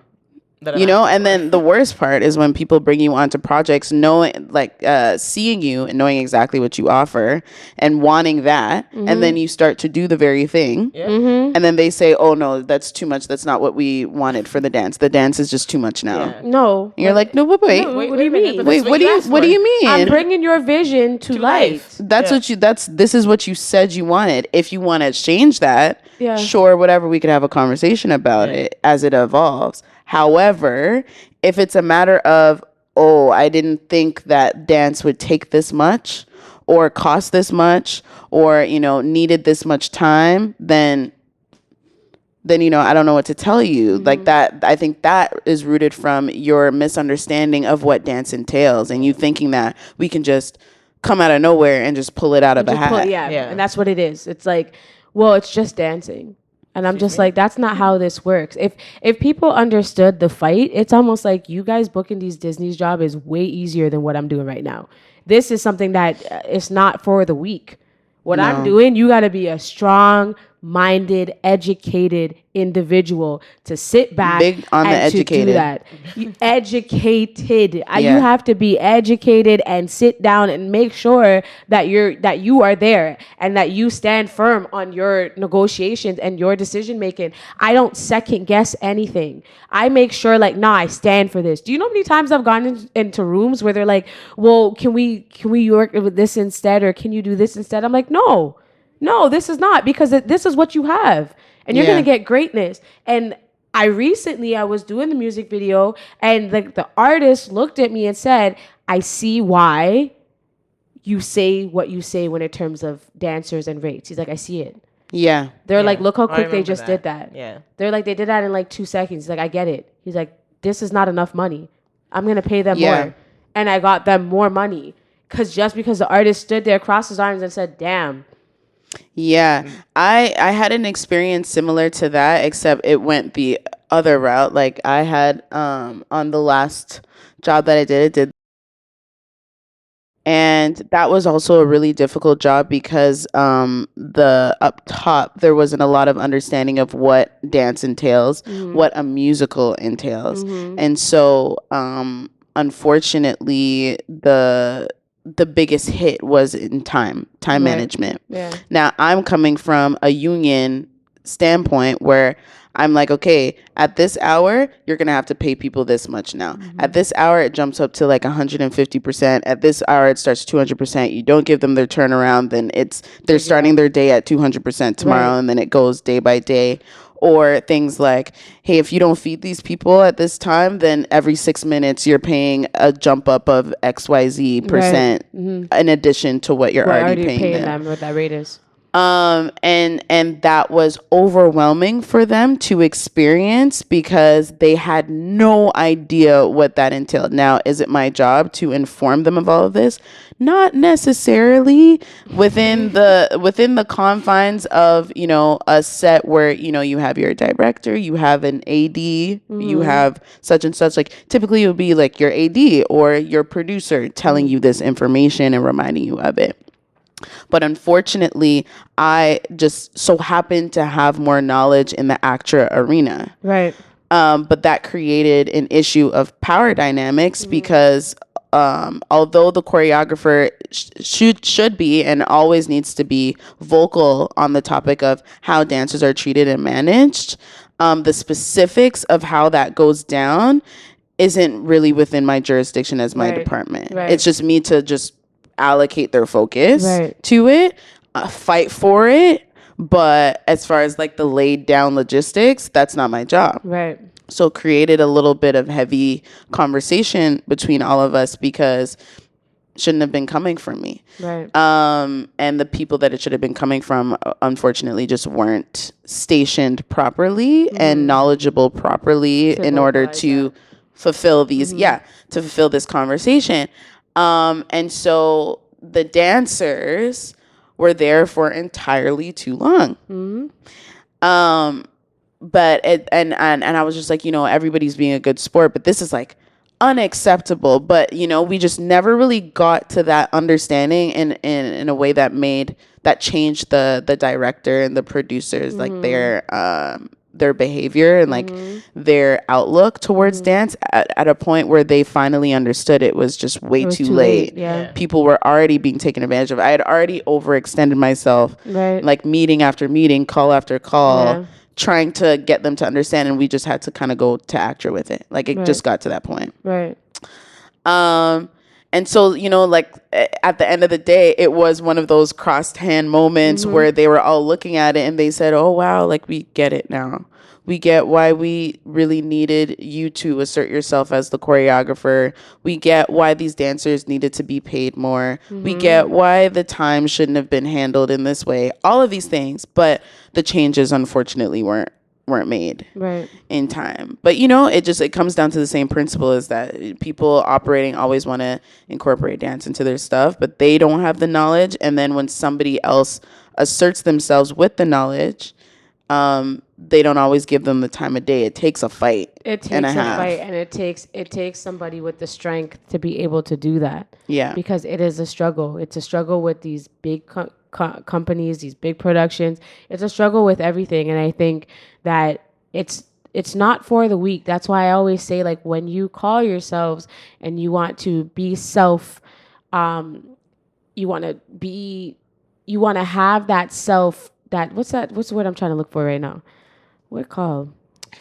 Like I don't know, not self-entitlement, but it's like when you go self-proclaim, like you claim yourself as something and you really don't know what the work it takes to get behind that, then that's when I'm just like, no, you can't call yourself a teacher. You don't know how it is to teach a child who's never danced before, who has two left feet, and then at the end of that 7 to 8 month time commitment that you spend with them for every hour, every Monday, they come back and they say to you, I love dance so much more. You don't know the work that takes, the patience that goes behind that as a dance teacher. Yeah. You don't just go to choreograph in industry teaching classes that some of you all don't go and take classes to. But anyways, those classes, that's not the same when you walk into those comp rec rooms. So when you teachers want and say like, yo, can you get me into a studio? I don't. Because I'm like, it takes a certain strength for you to do that. It's more than just throwing and yeah, like there's more. You have to be more resourceful with how you communicate. Exactly, because you're like building somebody that's their life. Yes, you know what I mean. You have to protect that. And who learn at a different pace. Exactly. And like, that's why choreographer and dance teacher are two different things, because you are now teaching somebody, and you can't teach some of these kids the same way you teach these industry kids. Because you can just throw choreo at industry class, call it a day. Yeah, and even then it's a little shaky. Yeah, it's like a little bit like it's a little shaky in how you approach it, because not all teachers teach the same. Not all teachers actually care if you took something out of their class. But I just know that both environments, how I grew up, are very different. Like I was in the comp rec world, and then getting thrown in the industry and seeing how everybody's learning and everybody's picking up choreo so fast. I was like, oh my god, it's a strength. It's a strength. I'm new here. Yeah, like I was so taken back, and I was like, wait a minute. So it is a little bit different, because they took a little bit more time with me at my studio.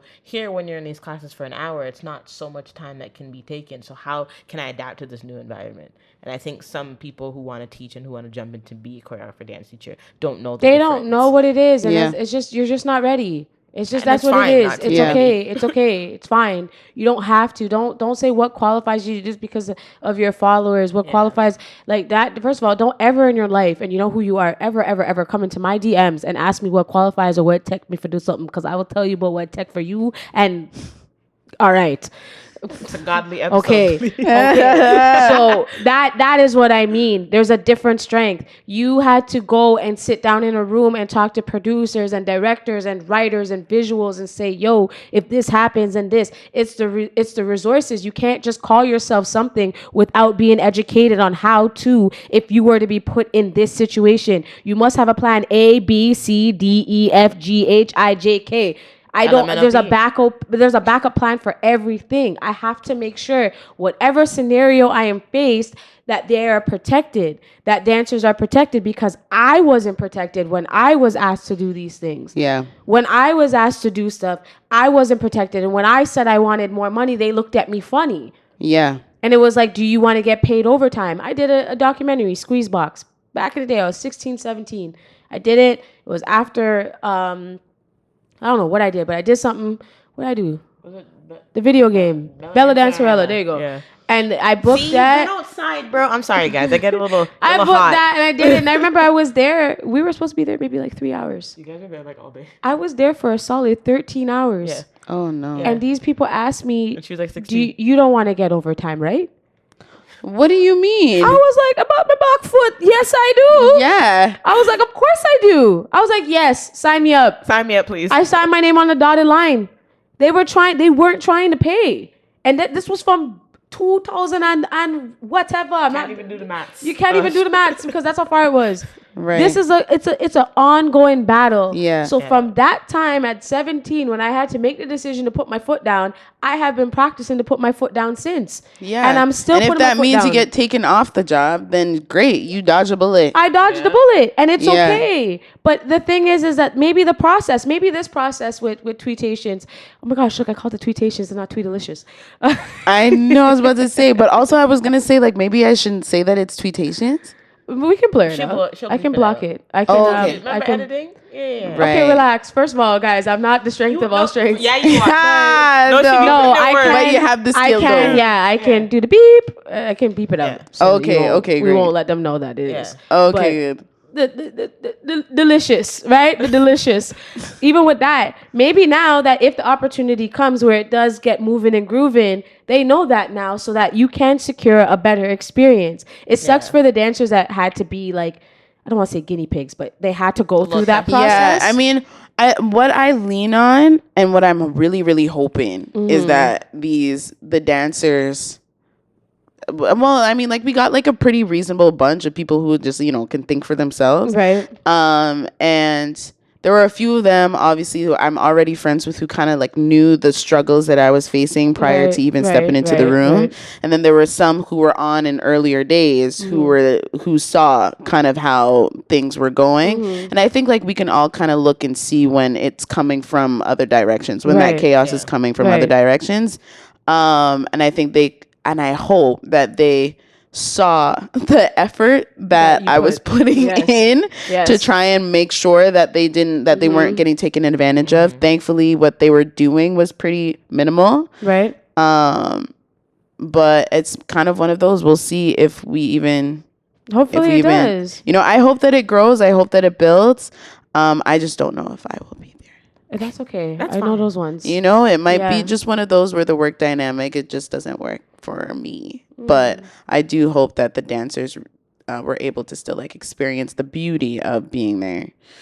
You know, we hope for the best. We can hope. But, you know, we have been talking for a while, but I just want to dabble one more thing before you get off on people in Coach Club. I don't know when they're going to come back here again. So that's why I want to take all the time I have with you because my girl is booked and busy. Okay? So it comes and goes into like a 2-portion thing. LA. What does that mean to you? Well, LA is kind of a second home. Not kind of. It is a second home of sorts. I've been back and forth many a time. I'm working on my visa right now. Amen. Amen. God is good. I think that, you know, we've talked about the glass ceiling before. Like, I think it's nonsense. I hate that so much. The idea that you can only go so far here and you have to go and get notoriety elsewhere. So not notoriety, but popularity elsewhere, and then come back, and then that's when people start to take you seriously. That's my least favorite thing. But I do think that LA does have a lot to offer for any artist coming from anywhere in the world. I think, you know, if you're trying to look to be dancing in these commercial arenas, especially if you're interested in working for artists, then LA is the place where you want to be to train for that. Because that's where you're kind of going to get the most variety of artist type choreography, artist centered choreography. Of course, like what you're learning in classes, I mean, the people who are working with the artists are rarely teaching their classes, but everybody that is teaching regularly have worked are with either not all the time, but are influenced by that. Okay, yeah. You know, they're influenced by seeing these jobs happening, knowing that their friends, their counterparts, their colleagues are all in these spaces together working these jobs, and so the type of jobs that are available are in constant conversation. I also think that just like the caliber of creativity is just much higher than it is here. You know, people really allow themselves to dream, you know, and so they'll go for the big idea.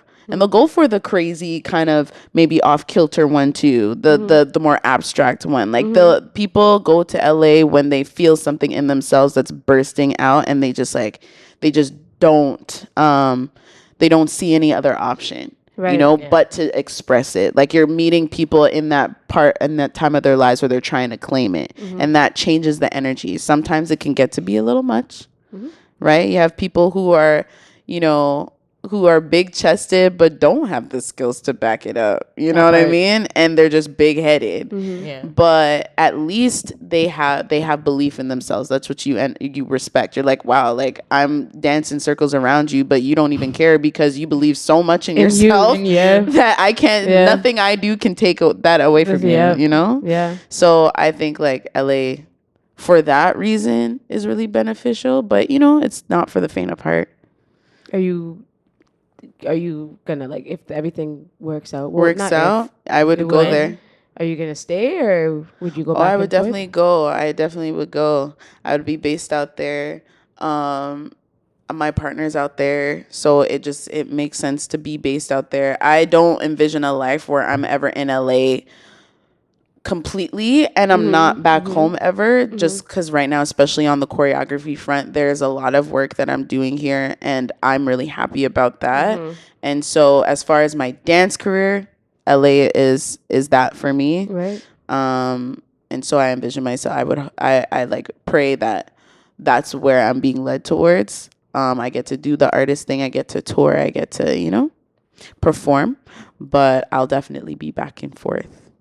Like that's We love that, and I can't wait to see that for you. Yeah. Also, like Toronto is home. I could go around. I could talk the way I talk, and nobody's like, "Oh, your accent. Where do you see? Where's that accent from? What's that? Yeah. You say A a lot. You say A a lot. I know I can go visit my friend when she's in LA, but Yeah. I behind the camera and stuff, I always tell him like, yeah, you need to come out to the people, then please know what's happening. So I know the process is there. I know the process has been tough, and I know that just seeing the back and forth with everything that's happened, I'm like, when it happens for you, I know that moment is gonna feel so good because of how you've been going back and forth with that process and with it. And the only reason why I ask if you are going to come back is because, there's some choreographers who have been LA based and just don't look back at Toronto. Yeah. And it's a little hurtful. As much as I understand, I still feel like you should not remember where you came from, but like kind of keep that humbleness of what molded you to who you are. It was Toronto. You know what I mean? So it's like, as much as you feel like you're this and you're that, which is great and awesome. And like, I don't ever want to take anything away from your attributes, but you started here. Yeah. Like I would be nothing without Toronto. I don't think a lot of people can say that. Like I had nothing. The city informed everything that I do. The city continues to inform everything that I do. I don't do nothing nowhere else if people don't know where I'm from. And they will, you represent. And that's something that I like about yourself. That's something that I liked about Tati. When Tati was out in LA and like she was there, she never made it not known that she was from Toronto. Yeah, Tati's big on the Toronto front. Like everybody knows. And it's to the point where like I would go to LA and I'd say that I'm from Toronto. People are like, where are you from? Oh my God, it's so good, blah blah blah. And I'd be like, from Toronto. They're like, oh, makes sense. You know what I mean? And it's because of people like Tati. It's because of people. It's all the Canadians out there. You know what I mean? It's the Taminas as well. It's the whoever. There's just like this ongoing list of Canadians, specifically Canadians from Toronto, that do the damn thing, right? Yeah. And or have done it. And it's just, like you gotta big up where you're from, because what? You know what I mean? What is Sean Bankhead without ATL? Exactly. Come on. You know what I mean? Or Jaquel Knight. What is Paris Goebel without New Zealand? She'll make sure everybody knows where she's from. She puts her people on in every job that she does. Yeah. You know what I mean? And I don't even know what those arrangements are like, because that's flying people across ocean and from the other side of the world. But every Fenty show, I see request crew. Yeah. So I'm like, do that. Yeah. You know what I mean? And that's what it should be about. You carry your city, builds you up. You carry the city on your back. And you show the people this is where I came from. So you're welcome. And that's what people want. Speaking of Jamaican, I swear we're gonna wrap this up. I promise. I promise. But this episode is flipping good. Okay, make sure you subscribe. I don't know why I'm yelling. I'm sorry. Make sure you subscribe, because I'm bringing some very, very, very good people in at this, and they're dropping gems for free. You're welcome. Free. You're listening to this for free. I'm not on no Patreon. I'm not there yet, but I will be. Just now. Hey, but just now. You got for P for this. Sorry, wrap it up, please. Okay. Speaking of all that, I just wanted to ask you one more thing. This has always been on the back of my memory and back. Yes, all right. That's all. Right, yes, sir. Do you remember the time when you were very vocal about the appropriation that was going on in the dancehall community? Woo! Yes, please on tongues. This can't be the last question. Yes, it is the last one. Yo, this is a big question. I've been waiting. This is a big question. I've been waiting. Oh, y'all gonna get me in trouble. She's like, we're gonna wait for Amanda. I'm like, please, because girl, I've been itching. Yo, oh my God. Of course I remember. Okay.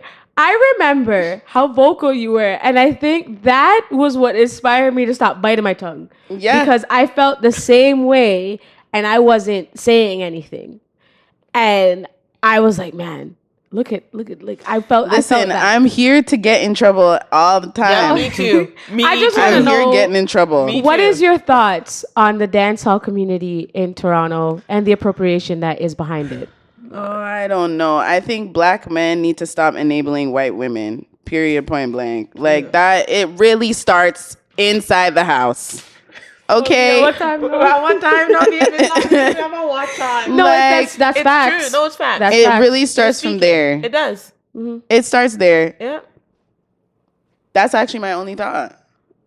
Period. And you know what? That's all you Yeah, need to know. you know what That's I'm all you saying? really I needed to think hear. there's like a lot.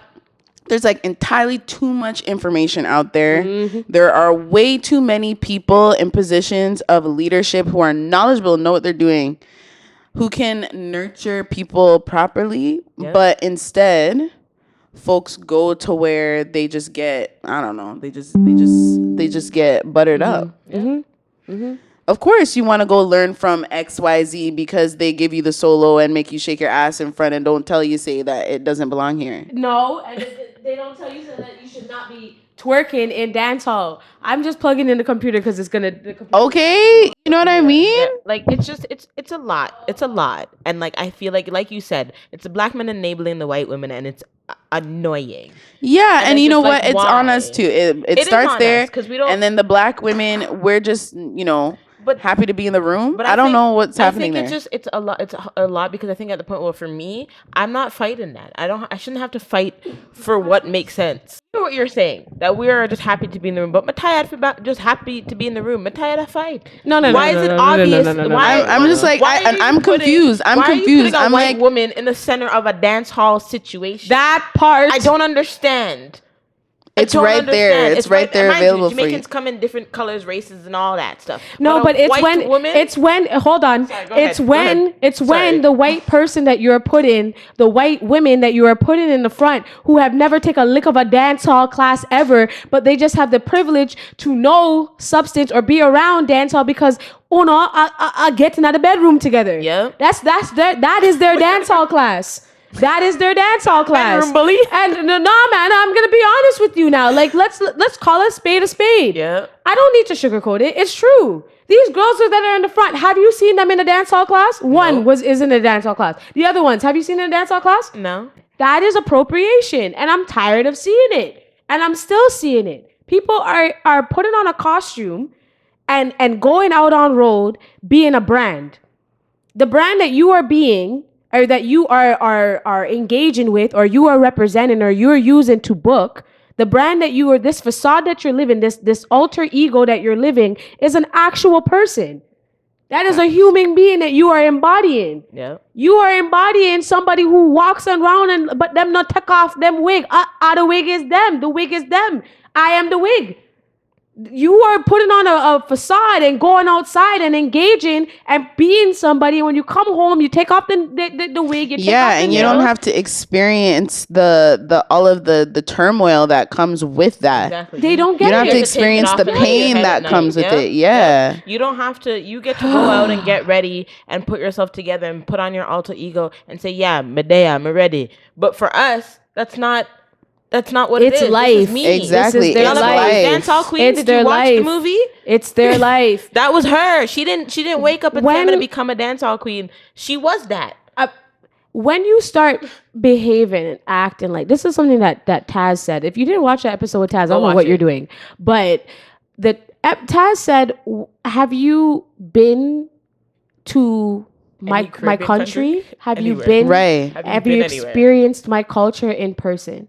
Have you given anything, donated, provided? Because you see the glitz and glams, but Jamaica is not glitz and glams. No, it is No, it's not. not. It is not glitz No, and it glams. is not. Nope. You're seeing the tourist side. You don't know what the Listen, every day. Okay, it's just so funny. Everybody's like, I want to go on vacation, blah, blah, blah, blah, blah. And I'm just like, yo, like Jamaica, people. I have my parents telling me, yo, don't go there right now. No, it's not No, because it's hot. facts. It's hot, They're hot. having like 400 murders in the last 2 months. Yep. right? And Yeah. you know how much that 400 murders within? Do you know how much that's a day? Okay, Yeah, that's like 8 to 9 murders a day. That's we're crazy. doing the maths right. You Don't- know, don't on quote one us. little island, and it's like, and that's just what we're told. Right. Exactly. You We're know not what I even there to mean? We're see not it. even there to see it. And dance hall wasn't like they had studios and they were all like 5, 6, 7, 8. This was in the street. This was in it's road. it's a vibe. It's an experience. It's a lifestyle. It's a feeling. It's a lifestyle. Yeah. It wasn't go to a studio and 5, 6, practice. 7, 8, It was no. party, watch, catch a two-step. On the Weddy Wednesdays, vibing catch from the, your the bedroom. Nalinga, catch the dances, catch the moves. Now it's more of a technology has increased. So you have the ding dongs who are showing you the glitz and glams, but it's the hood, it's the gully that taught them that to where they are. Those dancers, some of those dancers can't leave Jamaica. Right. They have Let's to do talk all of about that. it. Talk about that. They have to stay in Jamaica. They can't go and travel and do that. So when the authenticness of Jamaica is restricted to only in Jamaica, and then you want to take that because you just want to come in, poke in for 2 seconds and come out. leave. Yeah. What are you contributing to my city? What are you to my city? Absolutely. To my country? What are you doing? Absolutely. No, none of your money, nothing is going into Jamaica, but you want to come and appropriate and come and then big up your chest. and then Big up your chest about it and be like, oh yeah, no, I'm that. I am that. I am that because I trained this much or whatever. And I said, oh wow, good, because you had to train. No. But you're not even learning from somebody who is Jamaican. You're learning from somebody who's taken from the Jamaicans, who's teaching you. Yeah. So what are you talking about? You're not even learning from the Jamaican.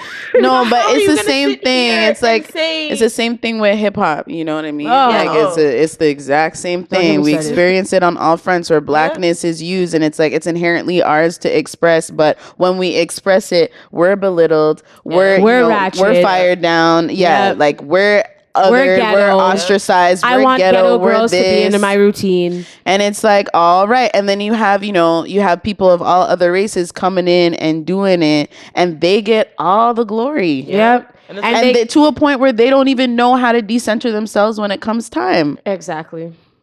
You're dancing to the black music. So I mean, I don't understand. That's the black music. black It's music. pure nigga this, nigga that, nigga this in the music. and you're posting it and dancing. Bringing to it back to Paul Mula, who is a godsend because Paul only dances to the clean versions. Come that on. part. And he's still out That- dancing everybody. I that just want everybody to part. know. You don't because need the for people explicit. who say, "Oh, well, I didn't know what they're saying," and this and this Oh, and that, God, and whatever. it takes away the musicality, and it's No, it just what I'm doesn't. like. No, it doesn't. If you're a dancer, you know. Let me tell you If you're something. true to your if talent, there's there's one thing that gets me upset that I've been seeing, there was somebody who started this ratchetness. Okay, whatever this ratchetness is, there was a black human being, a black man that started this. Okay, he started it, and he was the one who kind of molded that. He made that he was the one who like really studied it, and that was something that he took away from Atlanta. That's something that he took away from the South. That was something that he took away from educating and researching, so that he could provide sleepless nights, workshopping choreography for 7 years before it actually hit the stage. So when I see a black man do that first, and then I see a Caucasian woman try to do that now and try to build her own company and take and you have dancers who were a part of that the first part who did it. And you were OG of that too. Both of you guys so were. when I see, and I'm yelling, so I'm going to turn this part down. But when I see the Caucasian woman try to take what was already made and then not acknowledge where she's taking it from, pisses me off. It gets me mad, and I'm gonna be the most passionate. Call it whatever you want. Say it. I'm doing too much. Say you're saying too many things. I don't business. At the end of the day, you guys know what's going on, and you guys are not opening your mouth. And then the same people, although I'm gonna like you, the same person who was a part of this group is now a part of this group, and not even acknowledging where she came from first. Okay. All right. yelling. And then you guys are going to continue to do this to the black people. Rob us, not even blind, right in our fears. Take from us and walk with it and run and don't acknowledge where you got it from first. Just know, and I know I'm saying too much, just know Eye Candy did it first. And that's on Simply Dimply Done. That's it. Did it first. We were the ratchet speaking. rangers, okay? Where's Talk Aaron? about it, Where's talk about it, talk about it, Tanaya? talk about Where's it, talk about Amanda? it. Where's Ocean? Where's Jasmine? Yeah, that was us.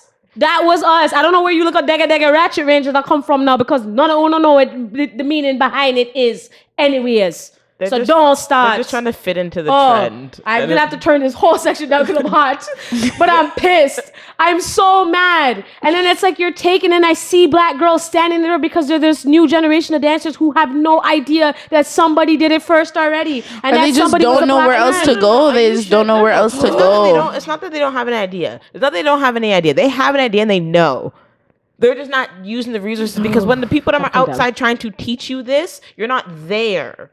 So don't act like you don't know. You well and know, baby. You well and know. You're just not taking the opportunity to go and learn from those people because they're outside teaching. And when they're outside teaching, you're not there. You're not going to their classes. But then you want to go to their class. You want to show up.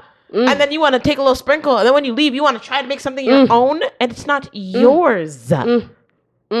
I can't. I cannot. I can't. Don't like. You're like, oh, grandma, just nod your head. It's the bootleg versions. Listen. It's the bootleg versions of something for me that I don't like. That's what it is. It's the fake version. It's the off-brand. Yeah, and then when the real version comes in, it's too true. It's too hard. It's too hard to access. So we're gonna give the no frills, no name brand. No, I don't want that. Keep it. Sometimes keep it. I can't. Sorry, I'm hot because I just can't. And I shouldn't have to fight this. You should just know. I'm so passionate by it because it affects me because I was there. That's the reason why. Like, I'm yeah. I was there. You were in it. We were there. We were. It was you. It was me. And it was Ocean. Those are the three that started. Shout out Ocean. I like her. It was the three of us. Tanaya was there. Tanaya was there too. It was me, you, Tanaya, Ocean, and there's somebody else. Jasmine. I mean, Jasmine is like going like way back. But Jasmine. And then, the Samaras. Taryn. The River was a part of it. Like we were all there. We started from somewhere. And I know everybody has to evolve and change and all that stuff and be bigger. And I know that, there's certain things and blah, blah, blah. Take away the personal out of everything. Okay? Take the personal out of everything. Somebody did it first. That's all I'm saying. So acknowledge it. Yeah. Just acknowledge it. And if you're going to do that because there's nothing else, which there truly isn't anything else, and we've been talking for a very long time, but there is no training company. We know that. There's a lack of it now because when it was there, it wasn't appreciated. Exactly. And that's the thing. It's like people, because I feel this way, like I go and teach and the people that you would think might be interested are not there. They're not there, yeah. They're not there. And then it shows you're like, oh, okay, well, I guess, I don't know, because I have this person in my ear all the time asking me when I'm teaching. I have this person in my ear all the time buttering me up, telling me, oh, wow, you're so good. How do you get so good? How you get so good? It's like, take my class. I don't know. Yeah. You know what I mean? And then when I teach, people don't come, and then they're in my DMs again being like, oh, well, when's the next time? We always teach at a time. You don't really teach all that often. And it's like, okay, when I taught every week, where were you? Were you there? No. Yeah. Because I did. There were some years that I taught a weekly class. Week. Yep. Yeah. At multiple studios. And then, and that became, it was the Underground at a point, and then it was Millennium at a point, and, I even had a local one too at Right Foot, and then I was doing all of these workshops in and around the city, and then there's industry. It's like, if you want to learn from any, you go to industry, and it was like, I have dancers who I might book on a job now who are like, yo, it's so interesting seeing you in a leadership position now, and like I'm on the floor and like we're working together in this capacity because all of this information that we're doing in this space is happening because of what you taught me at industry. Yeah. Mm-hmm. And I'm like, well, yeah. That's what you know what I mean? Yeah. So if you're in the room with me, then that's great, but then there's so many people who just never really came and now are pressing me about, oh, I hope you teach more often. I hope you blah, blah, blah. And I'm like, please. Boot, you missed it. Just like the video and keep it moving. Don't you do privates? You can do a little one-on-one. People are always like, people ask me about privates as well, but I don't offer them. Oh, you don't? No. Oh. I don't know. I don't offer them. It's not. I also have to feel very I have to feel drawn to the student. Yeah. You know what I mean? I don't like it being just a transaction. If somebody wants something from me and then let me just do I it. love that part. We don't just do transactions over here, baby. Yeah, like I need to feel connected to somebody in some capacity, or I'm actually just announcing that I'm offering it myself. But it's not one of those where people can just ask and get it. Just especially right now, I'm just not in a chapter of my life where that is something that I want to be offering ongoing. But it's just interesting how it's when you stop offering that's when everybody wants it, and then I make myself available on a public forum like a class at Studio North, and the people, I gotta like ask people to show up. That's crazy. And then they're telling me, oh wow, like at the end of class, you know, like everybody is so fulfilled, but it's like, damn, like I had to really pull you for that, you know. It's just something that is it's a continuous thing, and it's a pattern that I just get really passionate about, and that's why like I yell and I clap my hands and I do all this stuff, because it's, first of all, I was there for these people and I used to dance together, and then to see them moving a certain way upsets me. You can't be a part of the culture but not want to be what comes with the culture. I had somebody tell me in my class actually just recently. She came to me and she was crying, like she got emotional because she told me that she felt that all of her belonged in my room. This is another Black girl. She said, I feel like all of me belongs in your class. You know, it's not just selective parts of me. And I wasn't even teaching something that, you know, is like, you know, just really explicitly culturally driven. Like I was just teaching a movement piece. But she told me, she was just like, I feel like when I'm in the room with you, you're like right there with me and I can be all of myself. And you know, I went home and I cried, big cry because of that, because people don't get it. Like I walk into other spaces constantly and I'm told that I don't belong. I'm told that I can only be this version of myself. I can only shake my ass here, or I can only, you know, I can only give this flair over here, and you want me to give this neck over here, and blah blah blah. And when I express myself being interested in other things, people are like, "Oh wait, what? I would have never guessed that you would have an interest in contemporary.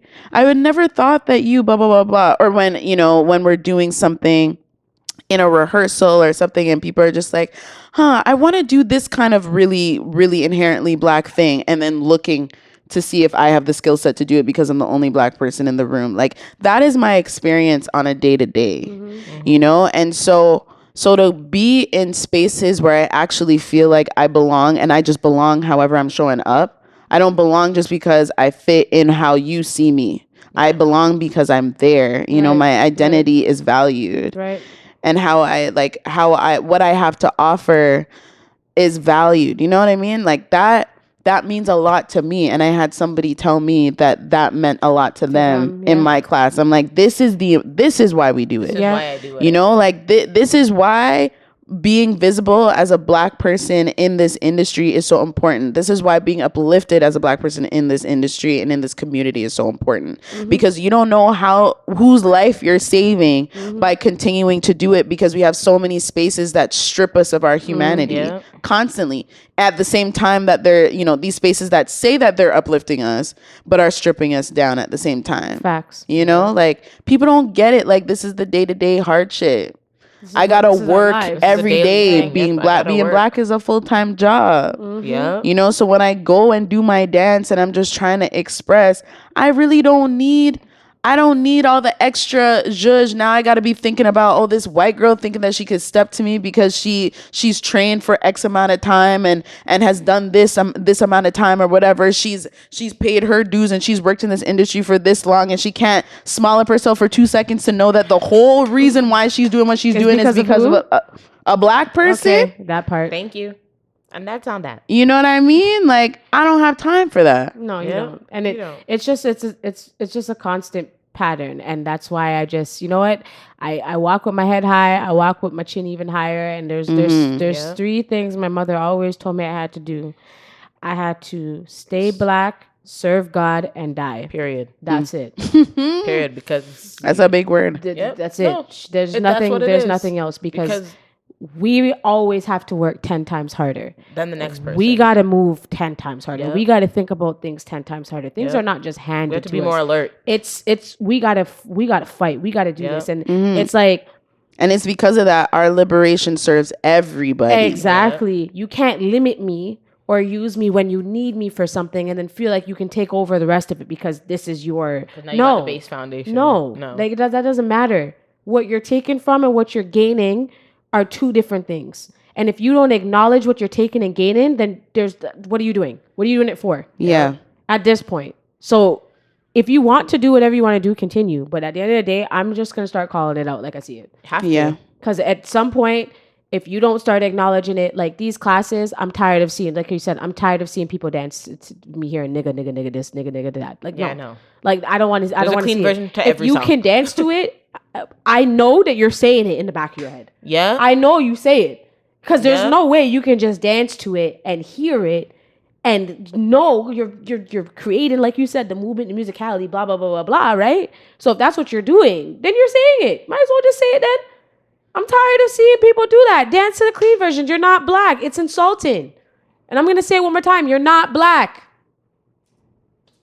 You will never be black. You will never understand what it is to be black. You could be being explicit. You could take black cocky all you want. If you take all the black cocky in the world, you will not know what it is to be a black woman. You will not know what it is to be a black man. You will not know what it is to be a black human being. You won't know. No matter how many things you try. No matter how many times they tell you to darken up your skin tone to make you look like a lighter skin girl. No matter how many times they tell you to put yourself in a room, even though they only want black. But they might like you, so just dash. Like, we're not, no matter how many times, you will never know what it is to be a black person. And that's on Simply Dimply. Period. Done. Conversation over. I don't want to hear it. Yeah. Facts. That's basic. That's it. I get passionate because I love what I do. Yeah, absolutely. And you are just, you don't even have to explain. You just get passionate. Yeah. That's what it is. It's not It is what it is. You guys know I'm like this. Well, there are a lot of people out there that get passionate about foolish things. Yep. Don't get me started. There's so much more I want to say, but we've already done this for 2 hours and 21 minutes. This conversation needed to be had. You all needed to be graced with the gracious presence of Miss Amanda. Yes, Miss Amanda May Wilson. Just Thank clap you so for her much. and all the free gems she dropped. Because listen, if you didn't learn yesterday, you're gonna learn today. Y'all gonna learn. All right. Listen. Tell you about them. Educated, intelligent, wise, beautiful, Way beyond her years. talented, charismatic individual. Thank you. You are You're that fantastic. girl. And if I say it to your face or behind your back, you already know I'm always praying for you. I'm always covering you. I'm always watching you. I always got your back. And I want you to keep going and keep doing, because what you're doing is for a purpose, and your purpose is going to shed the light on what needs to be looked at and what needs to be tended to. And just know the talent will always be with you no matter what you're doing. Yeah. Thank you. And Walk good, be a and like big. that girl in the class noticed, somebody else is gonna notice same way. Yeah, and then you gotta tell her now, walk good. We're not done yet. No, walk good. Walk Walk good, good, be a be a big. Yeah. I Walk wasn't done good. yet. I was done picking you up. Like you're just fantastic, and you just know you. And I know that like obviously every day we're still like trying to figure ourselves out, but and your time is here, and it's going to continue to come. And all the things that you want, I hope that you get. Mm-hmm. Thank you. That part. Yeah, I have some big learning to do. Like, I'm not out here, invincible, but I really do feel like blessed to even have opportunities to grow. You're out here doing the work, and that's and I'm just I'm just humbling myself heavy and just trying to keep my head low and keep on. You are still that. Anyway, I can't. What you're putting in, you're getting out, and thank you. And that's amen. That's it, and that's all you can do, and that's what you've been doing. Thanks, where can the people them find you, girl? Where can they find you? On the socials. Oh, my You're socials. Looking at me like, what? I'm they like can't the find socials. me anywhere. I just said I'm walking with my head down, and I'm you're like, where can they find you? But where can they find me? You can find something of me on Instagram. At AMVNDAMAY. Same thing on YouTube, although I'm not really posting there too much, but I'm outside a little bit. I don't know what she said. A little bit. She outside. A little bit, but yeah, it's AMVNDAMAY everywhere. Amen. You can find me there. Love that. Listen, I hope you all enjoyed this. I hope you all see what CheyTea is bringing to the table. Yeah. Okay, we are bringing the guests. We are bringing the knowledge. We are bringing the gems for free for now. So that part. So please make sure you are following us. You know the drill. CheyTea Podcast, Instagram, TikTok, YouTube. What name? Apple Podcasts, Spotify, all of the above. Things. Follow us on our socials. Leonora, you already know. You know what it is. And just continue to support because we're not done yet. This is just the beginning. This is just the beginning. And you know, there could be, we had so much more to talk about, but there'll be more. time. She's coming back though, right? You're gonna come back? Okay. Period. We could do this again. It's we can do this again. Yeah. Big up the black girls. Period. We see you. Big up all the people them. Yeah, walk good. Good night. Bye. Tired. Holy. We got bare editing to do, fam. Yeah, bare edits. Bare edits, bro. Amanda said, yo. Bare edits. She said bare edits. Bare edits.